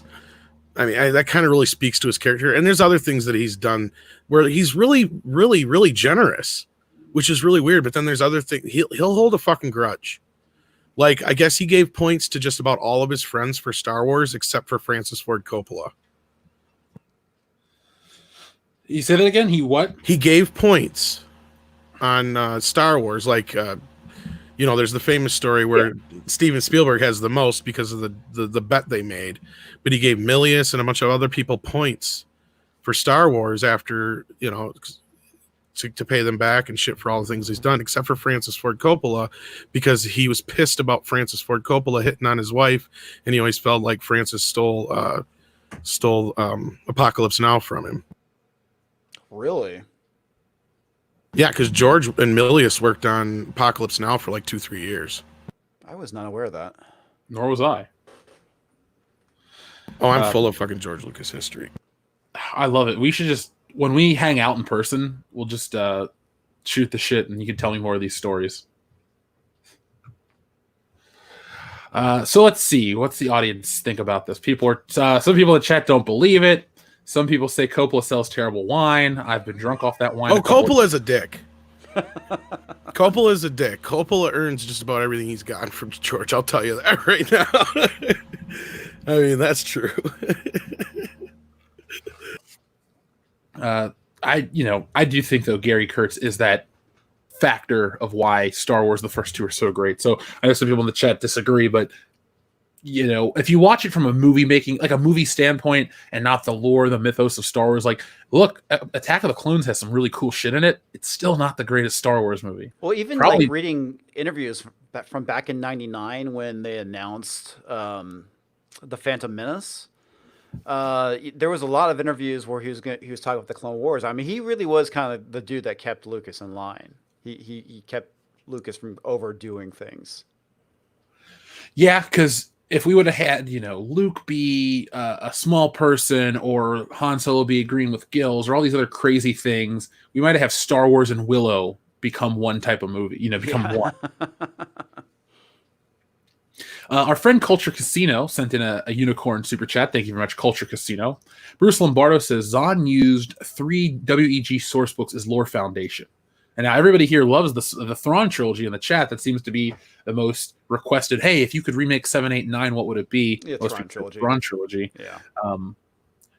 I need to read these WEG source books. I'm sure they're out of print and super expensive. But if anyone has like a PDF rip or something, dude, Weston Games stuff you can find it on eBay. Okay. Yeah, I picked up some stuff over the years. You can also get them off of Drive-Thru RPG. Oh, okay. Yeah. It's not that difficult to get a hold of some of that stuff. I think they did a James Bond one. I don't know if it was Weston, but there was a James Bond RPG back in the day, and I think they're kind of pricey. So that's why I'm thinking about trying to find, I don't know how much it's going to be. But like the James Bond one, you only get one basic one for $15, but then they go up to like hundreds of dollars for these books. So what's really crazy is finding like the old fastest Star Trek RPGs. That was some interesting stuff. I had never played it. I have an Indiana Jones RPG book, and that's about it. Do you know they got some more indie Funko Pops coming, and one's a Disney World exclusive? So that tells me they were gearing up for Indy 5. No. That movie's never going to get made. In the chat, tell me if you think they're going to make Indiana Jones 5. I think with the pushback of all the delays in Hollywood, I don't think we're ever going to see that film. That's my guess. They will reboot it with a woman.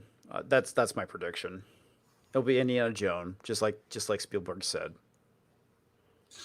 Oh, let's hope not. A lot of people are saying no. I hope not. I don't think the film will ever get made. That's just my guess. Indiana Jones 5 in the current iteration that they're trying to produce won't happen. More people are saying no. Okay, a lot of people are saying they're I hope not. Yeah, imagine if Lucas got to make Lord of the Rings. Well, that's what Willow, like you were saying earlier, yeah, Willow's a result of that. And he wanted to make Star Wars with just little people. So, no, that's why we got Ewoks. Yeah. Well, why don't we just do it with little people? No, George. They work for Wizard of Oz. Crazy. As long as they're little people dressed up as Kiss, then I'm okay with it. Yes. Oh, don't go there, Mecca, because you know exactly where that's going to lead. It's going to lead to Mini Kiss. Well, not just Mini Kiss, but you know my plan. Hershey Kiss? No, I'm going to make a studio someday, and I'm going to remake every great movie, but just with little people. And it's not going to be like, everybody's like, no, it's going to have all smaller props and everything. I got a plan. I want to help. Oh, I think you know what I'm getting at. I think I do. Ghostbusters with little people. Ooh. You see what I'm getting at here? Yeah. Die Hard with little people. Could Carl just be played by like a dude who's like 5'10"? Yes. Deep Roy. Oh, Deep Roy. Oh my God, you have to make all these movies quick because he's old. I know. Spinal Tap with little people. Mini Terminator. So what you're telling me, Terminator with little people, yes. What you're telling me is that Stonehenge will finally be in scale. No, you need normal sized people to dance around. But the real question is, are we going to do Stonehenge? No, we're not fucking doing Stonehenge. That's such a fun movie. You did get Glenn Danzig too. He's a short motherfucker. I remember when he was supposed to play Wolverine for the longest time. Dude, he would be perfect. Yeah. He's short and hairy. He was up for the And he part, knows but the I guess he character, just couldn't too. act. I guess he just couldn't act, though, was the Well, problem. he was in the Prophecy. He's not the best actor in the world. No, but you he's can work with not. him. What does Wolverine say? He doesn't really say that much anyway. He says bub a lot. Just say bub and look intimidating like you normally do. Hey, Bob. Mellow E says, hi, all. Comics on WCB? Shockface. You're moving up. I am. I think Dookie just broke my brain. Honey, I Shrunk the Kids with Little People. Ooh. Wouldn't that make it littler people? I know. I'm trying to wrap my head around this shit. How do I do it? I got to have big little props. Now you're fucking with my whole plan. little people, big movie. Exactly. You're getting it. Yes. The Shining. Yeah, we can do that one. Indiana Jones, of course. Yeah. Ant-Man. Yeah. All of They them. shoot it now at the Stanley where Stephen King was inspired to write the book, because now they're finally growing the hedge maze. But it's like about ankle high. God. I don't think anybody would go in that son of a bitch. I would. Except for Mecca. Yeah, you're right. There's people. You're right. Never mind.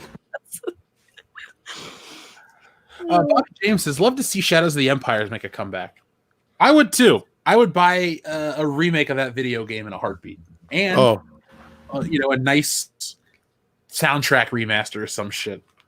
Big with little people. Now you're talking. Little Trouble in Big China. Yes, Chuck E. Cheese. You're hired. That's going to be the guy to come up with my titles right there. Well, he's hired. There we go.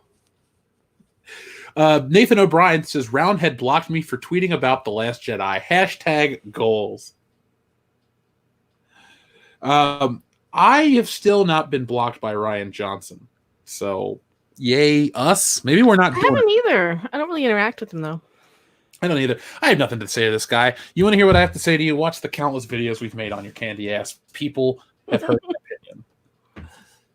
opinion. Go Big Boar or Go Home. Thank you very much. By the way, folks, Go Big Boar or Go Home was on a stream with Jesse and I and Hadass the Quarantined last week on her channel. He'll be back tomorrow night. He's a lot of fun. He's very knowledgeable. What are we talking about on the stream tomorrow night, Jesse? Tomorrow night? Yeah, with Go Big Boar. We're gonna learn about gun, like the basic tutorial if you never shot guns before, kind of like a beginner's guide to shooting, and then we're also going to hear what Sean has to say about all of the worst moments of gun safety from the Tiger King. Well, that'll be tomorrow night at 8:30 p.m. Pacific time. Was it 11:30 Eastern Standard? So check that out, folks. That'll be more content from all of us here in the Fandom Menace. But Go Big Boar or Go Home says, how for the healthcare workers? WTF does that do? Why not go bring them a pizza or some donuts? They're hungry. They've been working for countless hours, endless shifts. They got to eat. Screaming for them does not feed them. So I'm with you, Sean. Bring them. Donuts are always a welcomed addition. That's what Dexter would bring people to throw off the scent that he was. Oh, yeah. Oh, man. Talk about a show that had a terrible final season. Dude, I watched every episode of Dexter. It shit the bed so hard. That's all I can say. Man. I'm trying to remember what happened, but my wife and I, we were really into that show. And when something happened where we couldn't watch it. I want to say it was like her cousin's wedding. We were out of town for it. And we heard about what happened. We're like, nope, not watching it. Well, don't. That last episode was dog shit. I didn't think Michael C. Hall himself was embarrassed by it. I'm sure he was. So Kevin Castillo, thank you. He says, Tigers have more emotional range than Brie Larson. Isn't that a fact? They have more humanity, too. Bruce Lombardo says, I really want an Anakin Skywalker fire extinguisher. You're the chosen one! That's brilliant. I think Anakin wanted a fire extinguisher too. Dean Heiss said, could use some of that Spaceballs TP nowadays. If I was locked up without toilet paper and I only had Spaceballs, the toilet paper, I might still just jump in the shower afterwards because I don't want to use that or the Marvel toilet paper. I'm saving both. Well, yeah, Safe Space and Snowflake. Yeah. And then this is what we're going to read because then we're going to do the SJW cards for the chat. Everyone's been waiting so patiently. Dex Luther, I love that name, says, I remember Ninja Turtle cookies when I was a kid. They make you poop green, which is always fun. I mean, I think that's what kids need nowadays. Copious amounts of food dye in their food. I think adults need that. We really, should though, a company where all we do is sell food that'll make your shit change colors. What's sad is that was like the worst of the crap usually in most of the foods we had when we were kids. You know what I mean? I mean, yes, once in a while we found out, oh, we shouldn't eat that, and then they didn't put it in there no more, but at least it was real food most of the time. You mean compared like to crap we have nowadays, yeah. Oh my god. I'm trying to think of some other food. I think every time you talk about food coloring, changing the color of stuff, I think of a Magic School Bus where Arnold ate too many carrot fries and he turned orange. And he's like, "Oh my god, I'm orange!" And I'm just like, "Could that happen?" So apparently, it could if you eat enough carrots. I think you'd get sick, but you could turn a shade of orange, maybe. I don't know if you drink enough Mountain Dew, you'll pee the same color as the Mountain Dew. So evidently, in Beverly Hills Cop. In Beverly Hills Cop 3, Judge Reinhold said his makeup person had to keep making him look less orange because he was on an all-carrot diet. That's what he said in the making of it. I believe you 100%, but what the fuck was Judge Reinhold on a carrot diet for? Because he lived in California in the stupid bubble. Yeah. Not anymore. He's on the outskirts now, I think, yeah. That artist Mitch Breitweiser's his neighbor. I think he's an actual judge now somewhere. It's like, what happened to Judge Reinhold? He's Judge Reinhold. Judge Reinhold. Like on Clerks. I met him once. He was fairly friendly until somebody started videotaping him, and then he freaked out. Really? Yeah, Wow. it was an horror hound. Superfan Adam Shawhan was there. He saw the whole thing. He didn't like that, huh? Yeah, but he was nice until that point. He was very friendly, shook my hand. I was like, Billy Rosewood! I was so excited to meet the fucking guy. What was his problem with being filmed? I think he just wanted people to pay for pictures. Oh. Yeah. Yeah, that's kind of shitty. Unlike Billy Zane, who just was like watching the live stream that we were filming. He's like, what is this about, guys? And he comes up and gets on it with the young. Billy Zane seems like he'd be a cool guy to nice. hang out with. I would love to hang out with Billy Zane. He was so friendly. He'd be like, yeah, let's go get some pizza and some hookers. He's so underrated too. I loved him in Demon Knight. That movie was funny. Right? Fuck, shit, got me. That's Tales from the Crypt, right? Was that? Tales from the Crypt, yeah. Yeah, Tales okay. from the Crypt. He was also in The Phantom too, which was actually an I okay saw movie. Theaters. I like it. It's a guilty pleasure. Yeah, it was. He actually, I thought he did a good job as the Phantom. It's Yeah, kind of hard not to look the part. It's with a the decent movie. outfit, but yeah, he did good.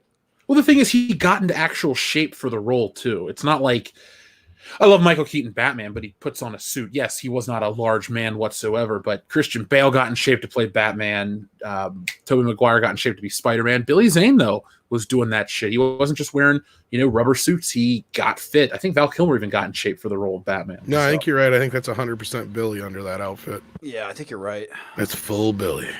Oh, the full from Billy to Billy. No, okay, so guys, it's time to read. This is just the first draft of the master list of the SJW cards. Okay, so you have to explain this to me then. What exactly are you cooking up here? So we were joking around the other week, coming up with like parody characters of SJW tropes, the things we make fun of. So like Snowflake and Safe Space, those are now Marvel characters. So we were all like, we should come up with this one and that one and all this stuff. And originally the idea generated, they're like, you should do a comic. And I thought, well, you couldn't fit all these characters in a comic. It would just be a shit comic. So trading cards popped up. And we joked on the High Council 2 weeks ago now about, oh, we should make these cards. And then somebody that owns a company that prints them reached out to me. So I was like, maybe this is a better idea than I realized. Oh my God, that's fantastic. So every week I have given an update to the idea. We're working on shit behind the scenes. So last week I showed the templates of the cards. I showed, do you remember those Marvel cards from 1990? They had like a white trim and a little color border, and it would say like hero or villain, and it would tell like have a picture of Spider-Man and then have his origin on the back, just like these little. I remember those. There's something like along those lines. So we have the cards, and that's the idea. So this week we're going to read you the list of names. So these are tentative. We're going to do a set of probably 40, but here we go. We have the Fandom Menace card. This was a recommendation, and I thought it was too good of a card to pass up. It's the trump card. It tops all of them. So we have the Toxic Brood, Istophobe, Misgender, Glass Ceiling, White Privilege, Legion of the Patriarchy, Pronoun, Russian Bot, The Man Baby, Troll, Juggerthought, Clickbait, Reflex, Blue-Haired Land Whale, Admiral Antifa, Florida Man, Microaggressor, Red Pill, Blue Pill, Simp, Toxic Masculinity, Mansplainer, Mad Spreader, they become the Toxic Brood. We have Cuck, we have Incel, which is a terrorist group, Trigger, the Living Bomb, Miss Andre, Misogyny, General Gender, Private Pay Gap, Political Correctness, Latina X, which is a Wolverine parody, Mary Sue, Crisis of Infinite Genders, Buzzkill, Gatekeeper, The Hall of Social Justice, Killjoy, Dadbod, Man Bun, Beta Boy, White Knight, Antifa Monitor, Gender Fluid, Baby Boomer, Left Wing Duck, Millennial Man, Gen Z, Horoscope, The Vaccinator, Corona Man, Keyboard Warriors, SJW Squad, Matriarchy, Diabeto, Patriarchy, Gender Studies, The Alphabet Squad, Intersectional Inquisitor, The Oppression Olympics, Twittiot, OG Feminist, The Housewife, 2.5 Kids, Male Feminist, The Shill, False Flagger, Soy Boy, Uncle Ethan's Trebuchet, and that's what we have so far. So these are just the ideas that we've been floating around. Every week we'll come up with something new to update, but we're going to tighten the list, the roster, if you will. Misgender is hilarious. And they'll be like, they had like famous team cards and stuff. Can like I that. design Left Wing Duck? Sure. Well, at least give me a shot. If it sucks, we don't have to use it. But sure. I have reached out to a couple other artists who are going to help with this. McKinney 90's in the chat. I follow you on Instagram. If you're interested in making one, let me know. Your stuff's really good, and we can make all this stuff happen. So there's your update for this week, folks. Yeah, this kind of comes in tandem. We're trying to work out a situation with some Fandom Menace cards too. So that's in early stages of development as well. But you really should take the top characters and do a comic book. That would be fun. That's where we were kind of talking about. We were like, this just writes itself. But I think, like Jeff said, you got to kind of come up with the characters anyway. And this is the easiest way to kind of create yourself a Bible, and at the same time have some fun with it, like do the old Marvel card kind of thing. Yeah. Because then that way you actually get everybody and you know what they do, and then it's a lot easier to kind of work them into a story than just like, start from scratch in the story and do it the other way around. Definitely going to do make an actual narrative story with this. You know how He-Man figures came with little comic books? Yeah, I remember that. It won't be that kind of thing, but there will be an actual proper comic down the road. But like each card is essentially like a backstory or something like that, because there'll be a little blurb written on the back about the character. We need an alternate for left wing duck and right wing duck. All right, let me write that down. Let's see. Let me get caught up on.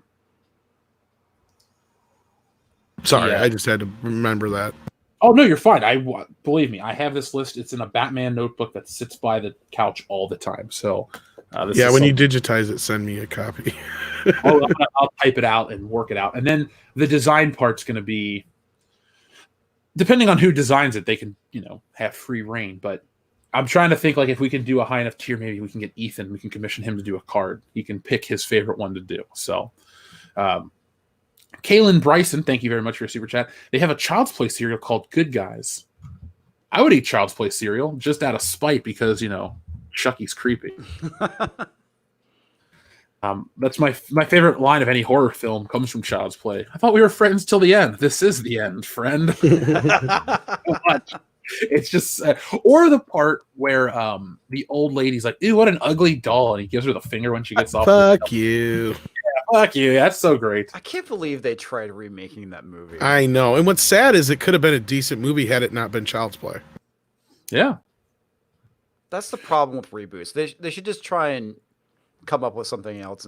Yeah, if it would have been like about like this really cool looking iRobot kind of thing, like a new cool toy that hooks up to everything instead of being like Chucky, because that's what drug the movie down.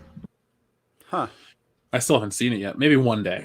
Because, other than that, it really has very little to do with the original other than names of people and kind of just the overall concept of a killer doll. Other than that, the doll isn't like alive or anything. It's fucking wacko. And he doesn't want anybody else to be Andy's friend but him. So they didn't take the whole thing with like the spirit of a criminal being put into it? Nope. Oh, wow. So, yeah, exactly. Why call it Chucky then? Yeah. Obviously, then because of the name.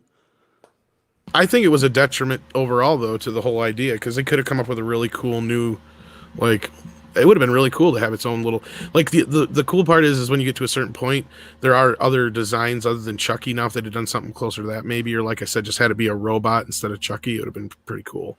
Because, like, that's the whole thing, is it's about how he can interact with all kinds of stuff, too. Huh, that's interesting. So there's a lot of cool things you could have done with it that, had it not been Child's Play, it would have been like a whole new series we could have had. So I have a weird theory that the Joker movie was actually supposed to be not the Joker, and the reason why it got made is because comic book movies were all the rage, and so he just renamed it to the Joker, and changed like a few things and added in like Bruce Wayne and his parents. That's not too crazy because I've had a different theory that this is a low-key reboot to the entire DC EU, but they do reappropriate scripts. I mean, Tom, you'd know this. Die Hard 3 wasn't originally Die Hard 3. It was some other script, right? And they just changed it. Every one of the Die Hards was something else, except for the first one and the last one.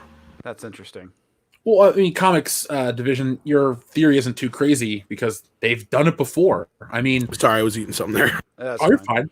But no, I don't think it's that out of left field. That would, if I found that out down the road, I'd go, huh. That's, I mean... You judge it by the end product, and I think they did a fantastic. It already has an interesting enough history, being that Martin Scorsese was attached to produce at one point, and all kinds of other shit, and how fast that movie came together was really kind of weird. Because I mean, look at how like Birds of Prey drug its ass between the time of that whole thing that they were doing that in like the 2-3 years since they announced that.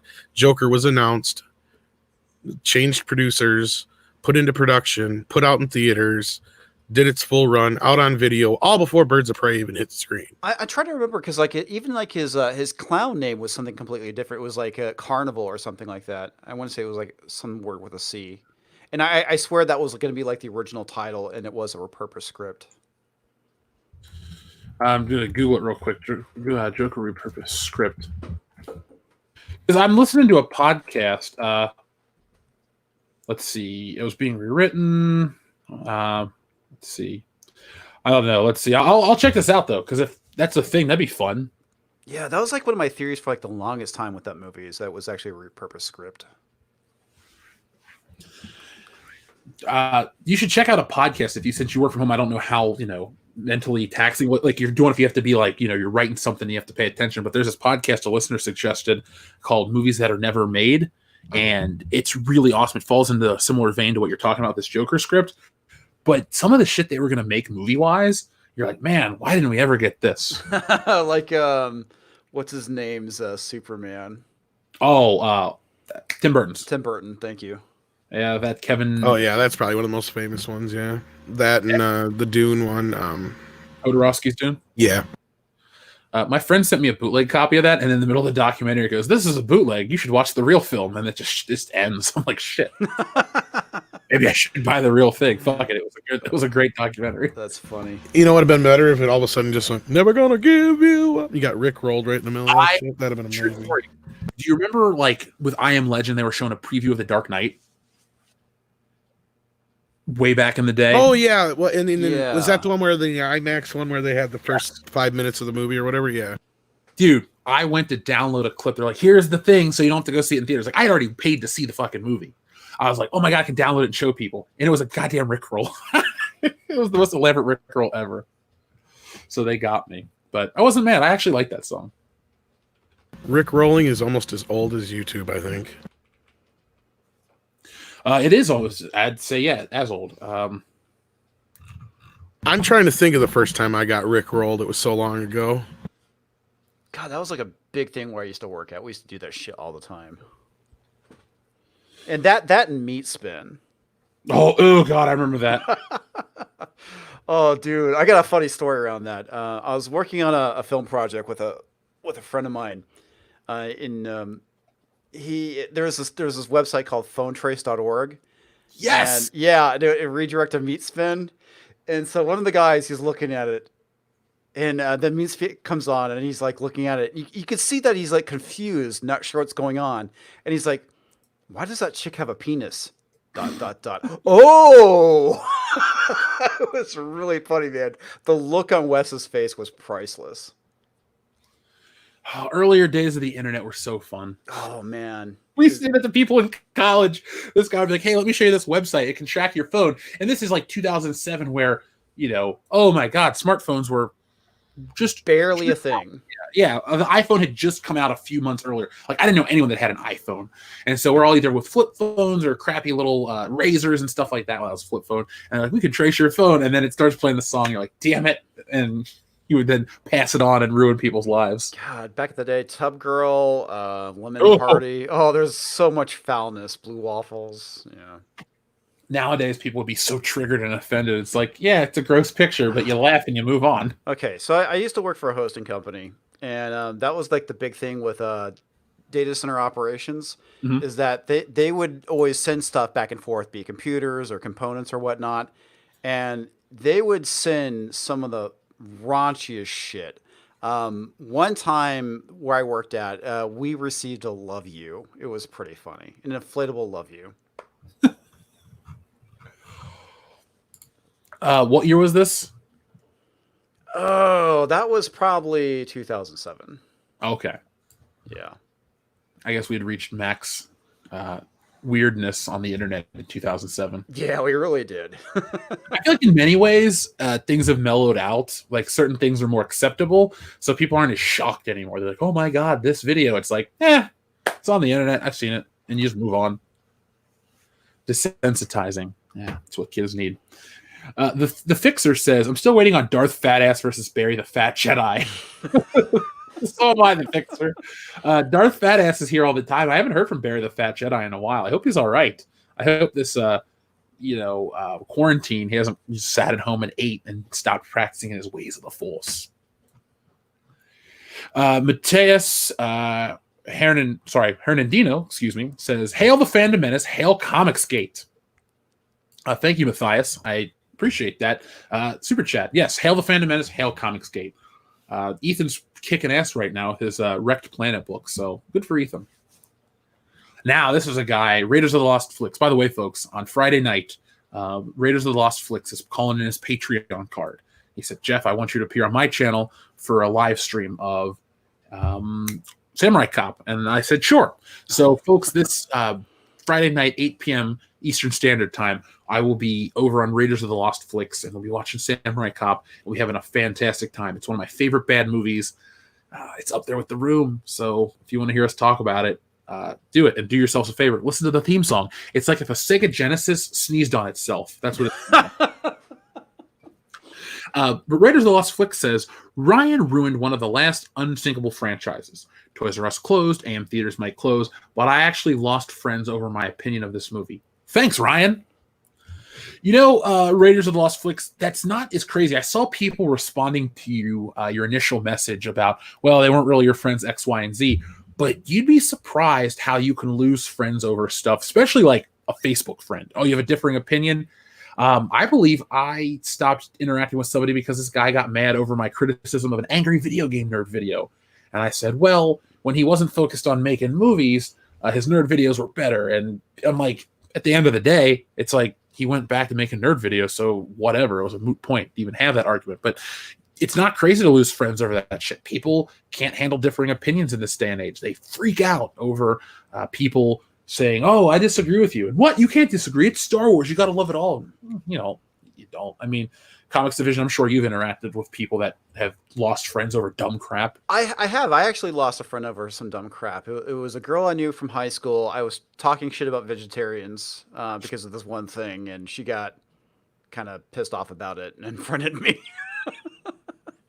It's like, oh, well, what do you do, man? Life goes on. That's what I love about the Fandom Menace, and I can thank Rian Johnson for, is that we've got a community here where really nobody judges you for your beliefs, unless you're obviously, within that really taboo category we're not going to get into, but obviously, you know what I mean? Like for religion or politics or whatever, nobody cares about that shit here, So that's the best part about it. Yeah, be different. I agree. This is. Thank you very much. He says, well, Nutjob, SJWs, and EA pretty much killed the Mass Effect franchise. Yeah. Oh, yeah. I was following that story as well, and it looks terrible. That game was terrible, man. I'm a huge Mass Effect fan. I was disappointed by 3, but it didn't make me hate the series. But when Andromeda came out, oh my god, that game was terrible. It was so bad.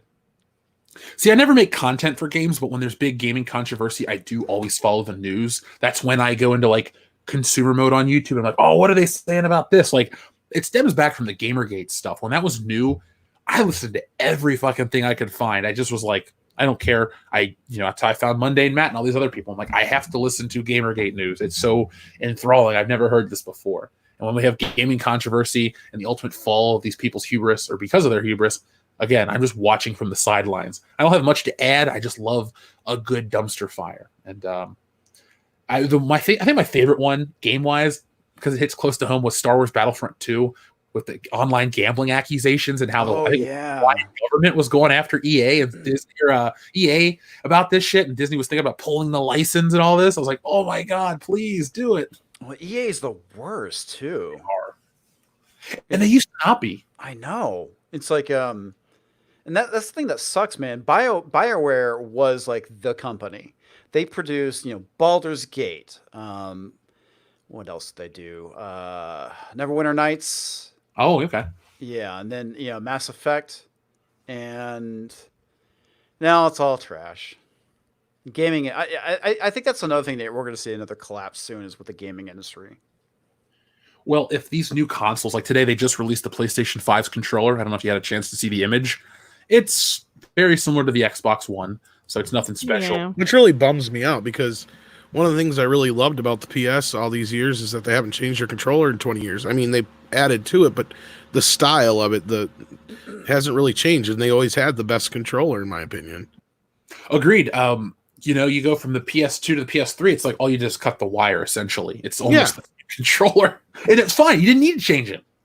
No, you don't. PS4 is a little more ergonomic, and I thought the PS4 was their best controller because it had the indented thumbsticks. I liked the trigger feel. There was a nice click to the controller, nice heft. Yeah, the light bar was labor intensive on the battery, and it taxed it, but you can turn it off. Overall, it's a good controller. My wife and I, we play a lot of PS4 games, and we're playing Diablo 3 right now. But I mean, overall, man, it's a good controller. It's comfy. I mean, I've got an Xbox One that I still have in the box that I haven't opened yet from Black Friday, but the only reason I never jumped over to Xbox before that because I got a hell of a deal on it, and it plays 4K Blu-rays. That's the only reason I bought it. But I never liked their controller. That was one of the main things. I just was never a big fan of the Xbox controller. We use both consoles, but we've been using the Sony more recently than anything else. I like the Xbox for when I actually do stream a game. It makes it very easy because everything syncs up with my PC and I can run everything through OBS. We're going to start a Twitch channel one of these days. I want to just, have something different for fun. But right now, I think the Nintendo Switch Pro controller is a damn fine controller, too. Yeah, I like it. That's what the new PlayStation controller kind of looks like. Yeah. Just a white version of the Switch Pro controller. That's what I use when I play like Mario Kart and everything. Same. I refused. Well, first off, Mecca, the Joy-Cons are the size of my thumb. Yeah, they're shit. Anyone remember that Google thing they tried doing? Stadia? Yep. Yeah, it seemed like it crashed and burned really quickly. Dude, like months. It's like it was like the Virtual Boy. It came and it went and no one cared. Now, unlike Nintendo, who knew when to back out and just move on to the Nintendo 64, Google Stadia, I guarantee they're going to just keep pushing it for the foreseeable, I'd say, year and a half. They're going to be like, come on, home streaming's the future. Meanwhile, PlayStation and Xbox are going to put out, $500 consoles and make a bunch of money. And still, physical media is not dead yet, folks. There's a reason they keep putting it out there. Let's hope it doesn't die anytime soon. If anything, this virus has proven that streaming and internet is always unreliable until we have the infrastructure strengthened in this country. And it's not about until they realize that the internet is a resource, not just a consumer product. Until they can treat it. Yeah, it's a utility. It should be treated like your lights and everything else. You need to have high-speed internet piped into your homes. Everybody, and you have to have it to live in this digital world. I agree. I completely agree. Not have it. Yeah, I definitely need it for my job, and I end up upgrading to Google Fiber, which has been fantastic. We've only had like a few outages where I had Time Warner before, and it was going out like once a week. I've had them in the past. Back in Cincinnati, before they were bought out by Spectrum Cable, Time Warner was the internet we had. No, that's right, Spectrum. If we had Google Fiber available in this apartment, I would pay to upgrade. It'd be awesome. So let's see. Bruce Lombardo says Civic 19 is a good distraction from Jeffrey Epstein. Oh, man. Mark C says, Tom, have you heard the Spanish version of the He-Man theme? It has lyrics. Yes, and I have it. Dude, you have to share. We might get away with playing a few seconds. We'll think about it at the end. I mean, right now, I've been getting... The reason I'm hesitant isn't because I don't want to be fun, but I keep getting old copyright claims on videos that aren't accurate, and I'm trying to think... I think my channel's targeted right now, so I don't want to risk it, especially when Google does not have a lot of human It's bodies. on YouTube. Yeah. You can find it on YouTube. Just type in Masters or He-Man theme in Spanish, and it'll probably come up. Dixon Cider, great name, says Michael Myers wearing a mask and practicing social distancing since 1978. Party boom! Michael Myers is the king of social distancing. Do do do do do do do do do. If you're ever with me when I'm drinking and around a piano, I'll play you the Hollow. Oh, I can play. Yeah, I can't play the bass part as well. I can't do them both at the same time. I suck at that. But I just love that Kirk mask. Yeah, right. He must have really laxed on the whole licensing of his face, though, because I don't know if you guys pay attention. Over the last handful of years, we've seen a big influx of original Michael Myers merchandise, which before we never saw. It was always based off the later shit because they didn't want to pay the. I think there was a William Shatner fee involved. That or he signed off on it or something, maybe. Because he's kind of proud of it. I would be too. I'd be like, I'm the face of space and horror. You know, William Shatner. Kiss my ass. Something like that. Because, it was always a thing before that I think they avoided making the mask that so they didn't have to pay him anything. And I mean, I don't know how they got away with it in the first two movies necessarily, unless somebody knew Shatner and he signed off on it or Well, they obviously something. changed it up, but still. Yeah, well, they did, yeah. Other than the first two movies, it's not the same mask. It's completely different, yeah. So, well, the newer one's based on that mask, though, but yeah. Right. I hope the new movie doesn't suck, but who knows? I hope the next two don't. They filmed them back to back, I guess. I'm kind of tired of it. That's. I didn't like the 2018 one, so I didn't either, because it failed to give me a real good reason why they rebooted it. Well, you can kind of blame Rob Zombie for that. I'd blame Rob Zombie for a lot of things. Comics division, believe me, Rob Zombie is not a friend of mine. Well, not to go down that rabbit hole too far, but my main meaning is it only had to really do a couple things, and that was prove to me why H2O and Halloween 1 and 2, or at least Halloween 2 and H2O shouldn't exist.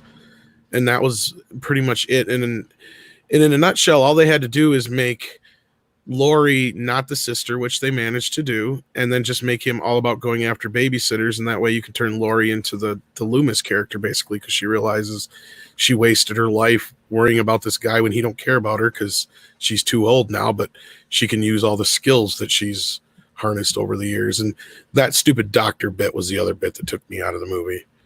Like when he's like, oh, the power's in the mask. The power's in the mask. Well, it's like, how many times can you kill him? I mean, at least with Jason, it's like magical or mystical, you could say.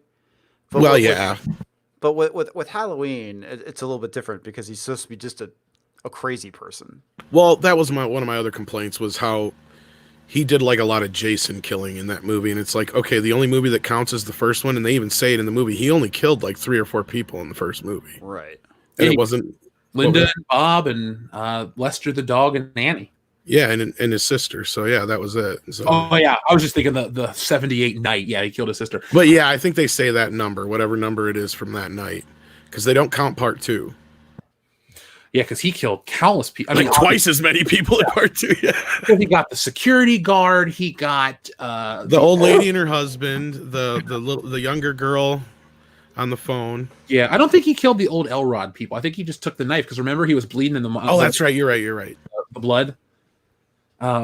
He kills double the number because he gets everybody in. Now, I don't know how you feel about TV versions, but in the TV version of Halloween 2, Lance Guest's character survives. Yeah, he does, and that's actually on the DVD from Shout. I bought that the expensive Blu-ray set. Yeah, I got it. It's funny because like occasionally on the TV releases they add stuff in like from director's cuts or whatnot. Holy crap, it's Doomcock. Hello. How's it going, Doomcock? How's it going? It's going. Hail to the High Council. Hail. What's up? As I promised, a special guest. Well, I'm glad I showed up. Good to see you guys. I didn't name you for that reason. No, just well, that makes sense. I know how it can get sometimes in the middle of the earth. You get busy. Oh, yeah. Yeah. It's complicated. The time zones, the exhaustion. The dinosaurs. Yes, but are they space dinosaurs? Yeah, are they space dinosaurs or Tyrannosaurus Rexes or? And are they being raised by trannies? It's very good dinosaurs. That's good stuff. I like that. Well, how's it going? Hello, Jeff. How are you? Doing well, man. How you been? Well, I've been, in center of the earth confinement. You know how it is. Not going out. Just kind of weird dreamlike state where every day kind of merges with the next. Not budging, nowhere to go. You know what I mean? It's weird. Yeah, been there. Yeah. So we were just we're finishing up some of the super chats, but feel free to chime in on them. Sure. So our friend Mega Jetty 1, Jeffrey Turner, aka Mega Jetty 1, says, and we still don't know what happened to Rada and Lux. Now that's from Rebels, right? Are those Rebels characters you guys know? I think so. Yeah. I never really watched Rebels. Yeah, I don't only know. watched a few episodes. It was okay. It had its moments. I would say season 2 was probably the best. Yeah. Oh, that's the baby from Clone Wars. Never mind. What, Baby Yoda? No, the baby Jabba the Hutt thing from the Clone Wars movie. Yeah. Oh yeah. Oh, okay. It's so gross. It looks like a little. It looks like a tadpole. Turd. It's a turd. Little lump. Something you buy at a bait shop, a Star Wars themed bait shop. Gonna catch a rancor with that thing. Ooh, gonna hook us a rancor. This is Dan Didio was thankfully fired from DC Comics for being an idiot. That's a good reason. Yeah. Now, God. if they would fire the people in charge of Star Trek for being idiots, I think no one would have a job. There's anymore. a lot of people that need to be fired for being idiots. Yeah, but none of them are. They get promoted. Sadly, it seems that way. We also have our friend Mark C. says, Jeff, check out Batman 417 through 420. The story is called 10 Nights of the Beast. Jim Starlin wrote it, Jim Aparo art. You sold me on Jim Starlin and Jim Aparo. Mark C., I'm taking a screenshot of that one right now. I got this little website I used to read comics, and I'm always looking for new shit. So Doomcock, what's your take on the whole comic industry and what kind of shape it's in right now? Well, I've done a couple of videos calling it the comic book apocalypse, and I don't do that lightly. I mean, it's really bad. It's really bad. I mean, you've got kind of a perfect storm of fucked. You've got this situation that has us all sheltering at home that shall not be named for weird reasons that I don't understand. You've got Marvel and DC creating stunning and brave properties like, Snowflake and Safe Space and, Internet Gas Boy and fucking Backpack Girl. I still can't believe they did that. Internet gas. I know. Internet Gas is absolutely bizarre. And then you've got Backpack Girl who, used to work for Jenny Craig before she got the magic backpack. And now she can fucking, I don't know, I don't even know what it does. It's got a universe in it or some shit. So she's garbage disposal girl. You just unzip her backpack and toss some shit in there and nothing won't come back. I don't know. And some other fuck, I don't even know his name. It's awful. I mean, so when this situation gets lifted, what have people got to look forward to? Going back to a comic shop, that stinks. You've got all these idiots out there, these idiot so-called creators that are, picking fights with everyone, giving everyone shit, telling fans to, eat a pre-fucked bag of dicks and charming little bon mots like that. And then you've got Marvel doing this latest thing of giving away a ton of free digital comics to folks during the duration, which on the surface seems like a really, really great thing to do. But on the other hand, boy, it sure does fuck comic book shop, comic shop creators and owners. And because now it's going to go around Diamond, it's going to go around the normal distribution channels. They're trying to get people hooked on digital comics. And that's just going to fuck the shops even harder. So feels like a comic book apocalypse to me. I mean, I don't know if I'm being too dramatic, but I mean, these shops are going to be closed for 1 or 2 months with no income. How many businesses can survive that? I don't think you're wrong, Doomcock. I really think you're spot on with all this, because with what's going on with the thing that should not be named, we have shops being closed, we have Diamond collapsing right before our very eyes. I mean, the industry is pretty screwed, and digital is not going to save it. No, I'm with you. I don't think saying an apocalypse is too harsh or too intense of a word. We'll talk about that in just a second. Since I got that? the Overlord here, yeah, this is what they've done to the Flintstones, sir. Oh my God! Only Wilma looks normal. The rest of them look totally fucked, like Thundercats roar. Yep. Basically raped them in their sleep and shat out this. I mean, Only Wilma looks normal. And you know what? It reminds me of the end of Invasion of the Body Snatchers, the 70s version. Yeah. When Veronica Oh, yes. Cartwright is approaching Donald Sutherland saying, "Hey, you made it." And he goes, "Oh." I mean, that's basically it. She's surrounded by pot people. And Pebbles looks psycho. Pebbles looks like Yeah. So Pebbles has been tweaking meth. I didn't That's know what I was that going to this say. Is I didn't know this Fred's was going to be bred in like, Alabama. Bonnie, get out of my meth. Hey, I don't know if Did it's you good read enough. what I said when I tweeted at you about that picture? I No. haven't seen this. Oh, or Tom. I seen you tweeted a couple things, but which one specifically? The one about like, clapping? are we supposed to? What did I say? It was something like, Applaud are we or clap, supposed to yeah. applaud them for being stunning and brave and drawing with a disability, or are we supposed to be offended by this? Like, I don't know anymore. Yeah, I don't get. I don't know. It's like Salvador Dali got a commission to draw for the Flintstones and pissed on the drawing board or something. You know, it's like melting clocks of animation. Their eyes. It's just wrong. It's just wrong. The eyes are wrong. Like the first thing, I'm like, did Dino did somebody drop him on his head? Oh, poor Dino. Oh, Dino. Dino, I'm gonna beat the hell out of you. But they all look like that. I don't know. I think the great Gazoo probed him the other night, and hasn't been the same since. Oh my gosh. Oh.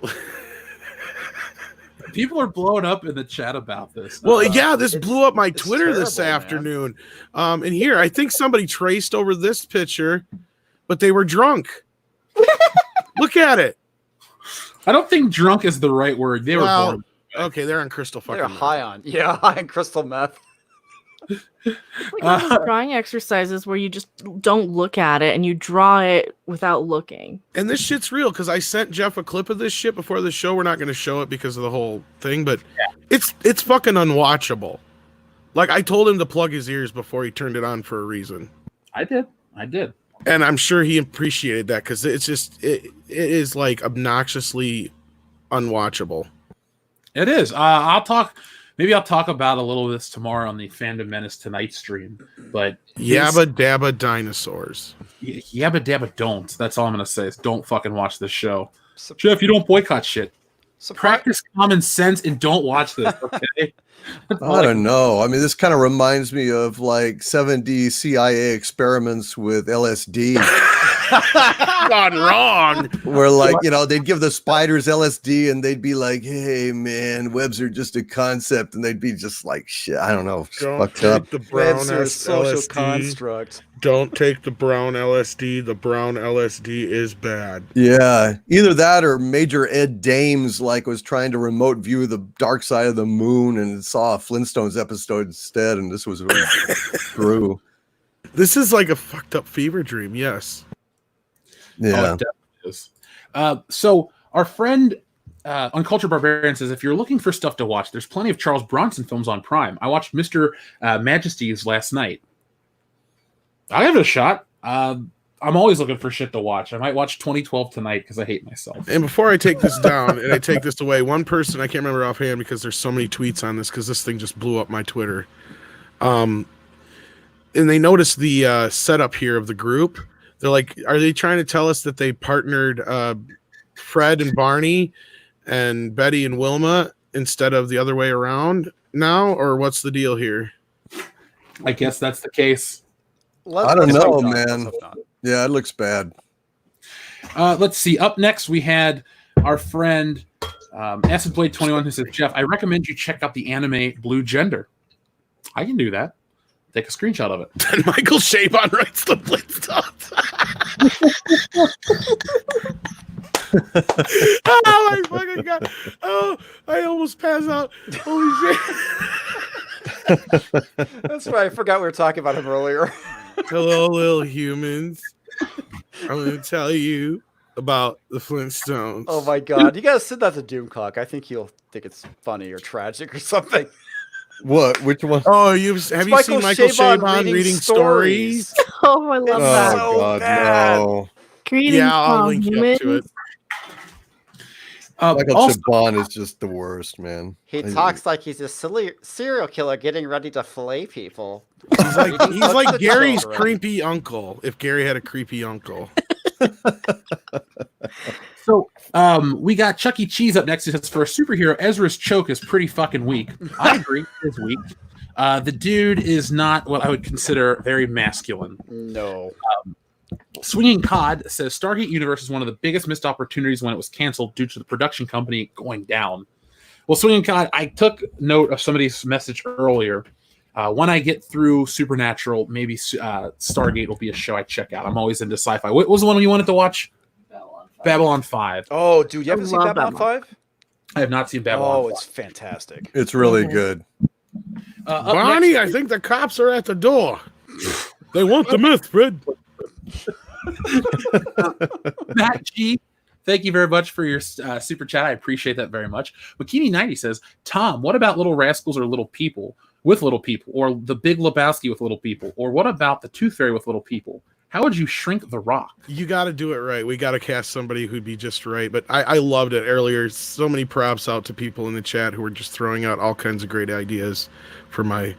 I have this dream, Doomcock, that one day I will remake all the great movies, but they'll be word for word, shot for shot, everything the same, but Little People will be the main cast, and all the props and everything will be to scale.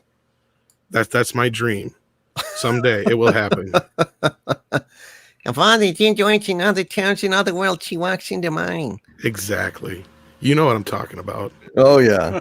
Oh yeah. Humpty Dumpty Bogart. Yeah, we got some great titles in the chat too. That was like Little Trouble in Big China. It was one of my favorites. Yeah, so there were some good ones. Mine was Really Little Shop of Horrors. But no, that's my dream someday, and it'll be done completely seriously. Like it will happen. Oh yes, it will happen Someday.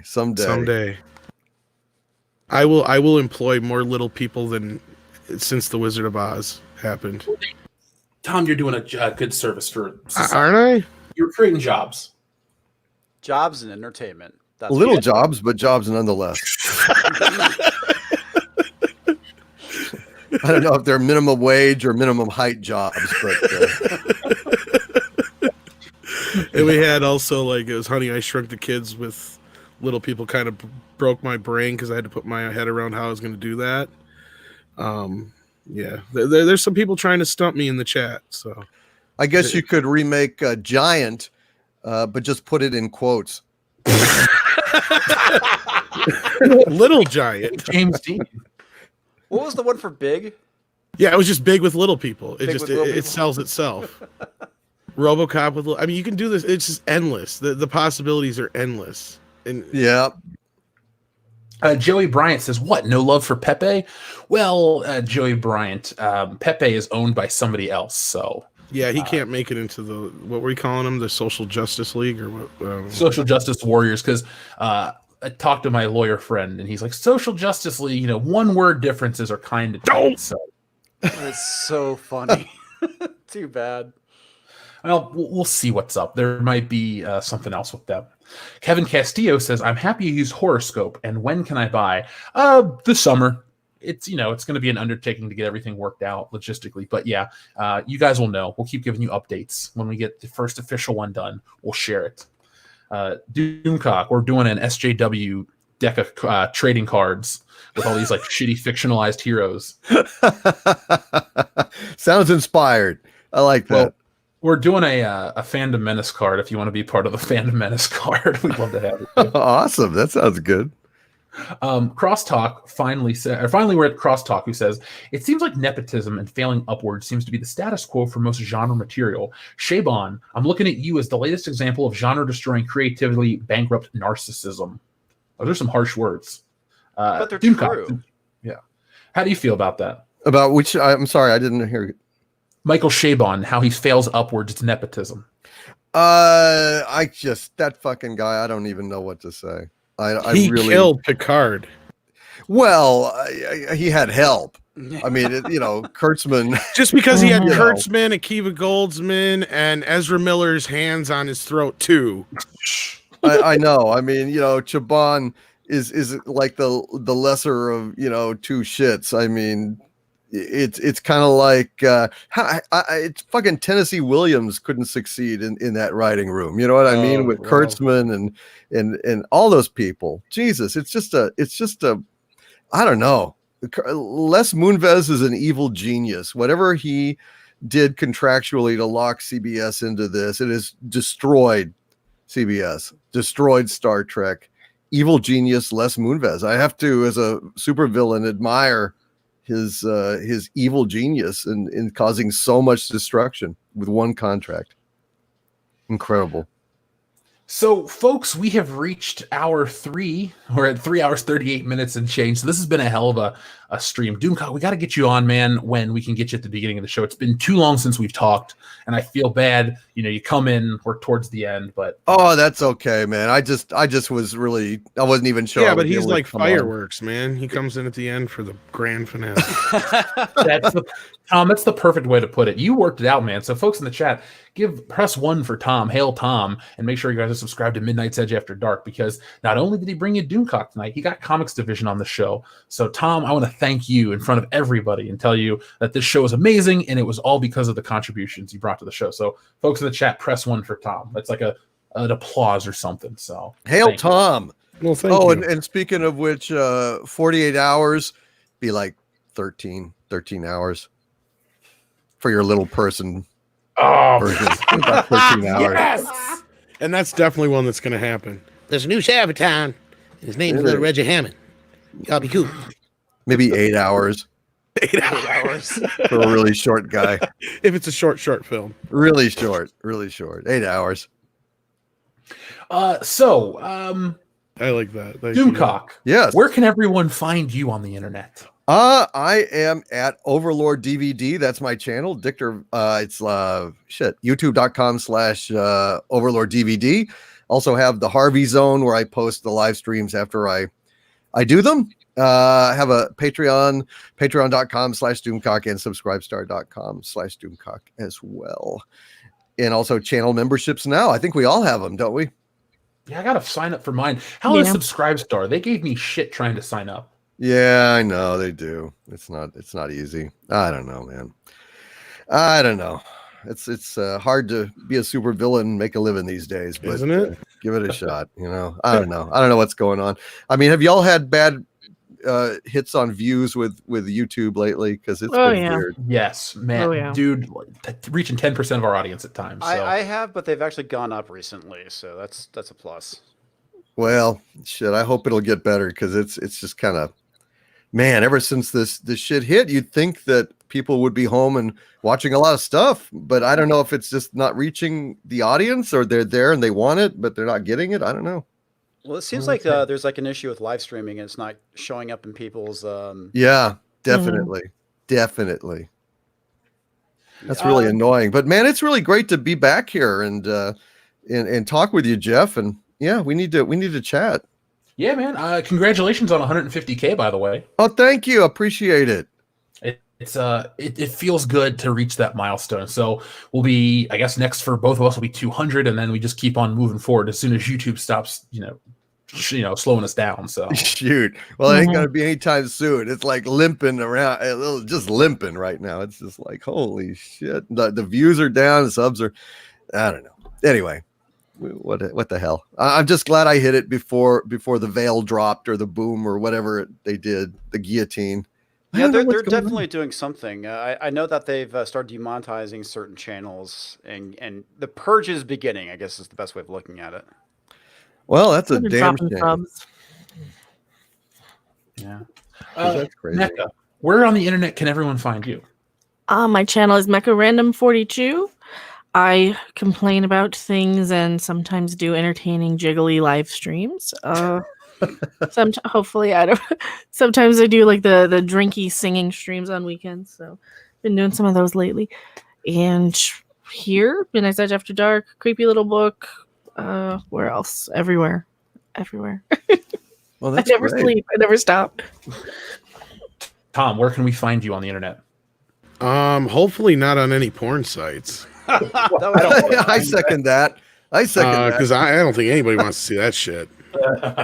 No, seriously though, you can find me on Midnight's Edge and Midnight's Edge After Dark, and I would want to extend a special thanks to Comix Division and of course the overlord of the internet, YouTube, and the fandom menace himself, Mr. Dictor Van Doomcock, for showing up tonight. That is amazing, sir. Thank you so much. Oh, I'm very glad. I wish I could have done it earlier. I'm sorry. That's all right. I mean, the fact that you even showed up makes a difference, because I think that was a highlight, and everybody loved the bit last night on toxic femininity too, by the way.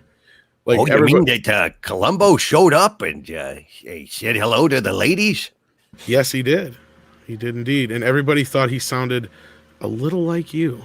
A little like me, sure. Well, I am me. No, he means me, Lieutenant. Oh, well, I see. Well, No, they loved it. It was a big, nice surprise, just like tonight, sir. So we appreciate it. Yeah, you Very always have a welcome. standing invite on this channel. So anytime you want to come on, just say, "Hey, man, what's up?" And Oh, thanks, man. I would like that. We'll have to. We got to talk. We haven't talked in a long time. I know it's been crazy. I mean, I live in California now. All kinds of shit's changed. So Woo! yeah. Well, shit. What? Well, I won't say what part. You don't want people to home in on you, but. It's Los Angeles. Everybody knows. I live with Jesse. Oh, okay. Oh, that's great. Congratulations. Thank you. Yeah, it's been awesome. Like I said, we'll talk. We'll come up with a time to talk because I got to get on her stream. I had to move rooms because the High Council ran late. So, folks, do me a favor. Everybody go over to the after party on Jesse's channel. I keep posting the link. Go give her a thumbs up. Hang out with us for a little bit. Some people say, it's so early. Why are you leaving? I'm not leaving. I'm just going to another channel. So join us over on the other channel. But before you go, Comix Division, where can we find you on the internet? Well, if you like my shitty opinions, you can find me over at Comix Division on Twitter as well as YouTube. And like I told you, man, I'd love to have you back on the High Council. You just let me know when's a good night for you, and we'll have you back on. We'll make it happen, man. Anytime, man. Just let me know. Yeah, and it's good to talk to you, Comix Division. I know, man. It's been ages. I think the last time we were on together was Gary's channel when we were talking about Solo. God, that was a while. That was a long time ago. While back. Solo's lost money, by the way. It did. It lost. I've tried to bludgeon my head enough times so I forget about that movie, but it's still in there. But I forgot my phone number. I just do literally anything else and I forget it exists. So you damaged the wrong part of your brain. Damn it! Now, That's what I need. Better. I need a doctor for that, I guess. Now, Tom, clear your head of all the fog because we have a super chat directed at you from Joey Bryan who says, "Wrap your head around this: Gulliver's Journeys with little people." They're trying to break my brain. They're trying. I'll figure it out, but I told you, phase 2 is puppies. So just chill. I might get ideas. You know. How about like Debbie Does Waxahachie? Hey, there you go. If I remake The Sandlot with little people, would you rename it Sahara?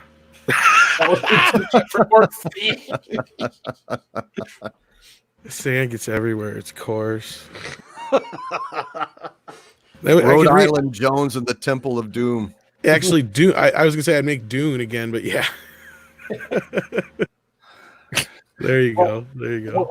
Well, folks, this has been a fantastic High Council. I have no idea what episode number it is, but I want to thank each and every one of you for joining us. I will have a video. I'm trying to have it out tomorrow evening time. It's already recorded. Going to make another one on this whole Last Jedi editor thing. It seems like Star Wars is back in terms of being popular to talk about. So from all of us here in the Fandom Menace, thank you very much. Good night. And as always, folks, be excellent to each other.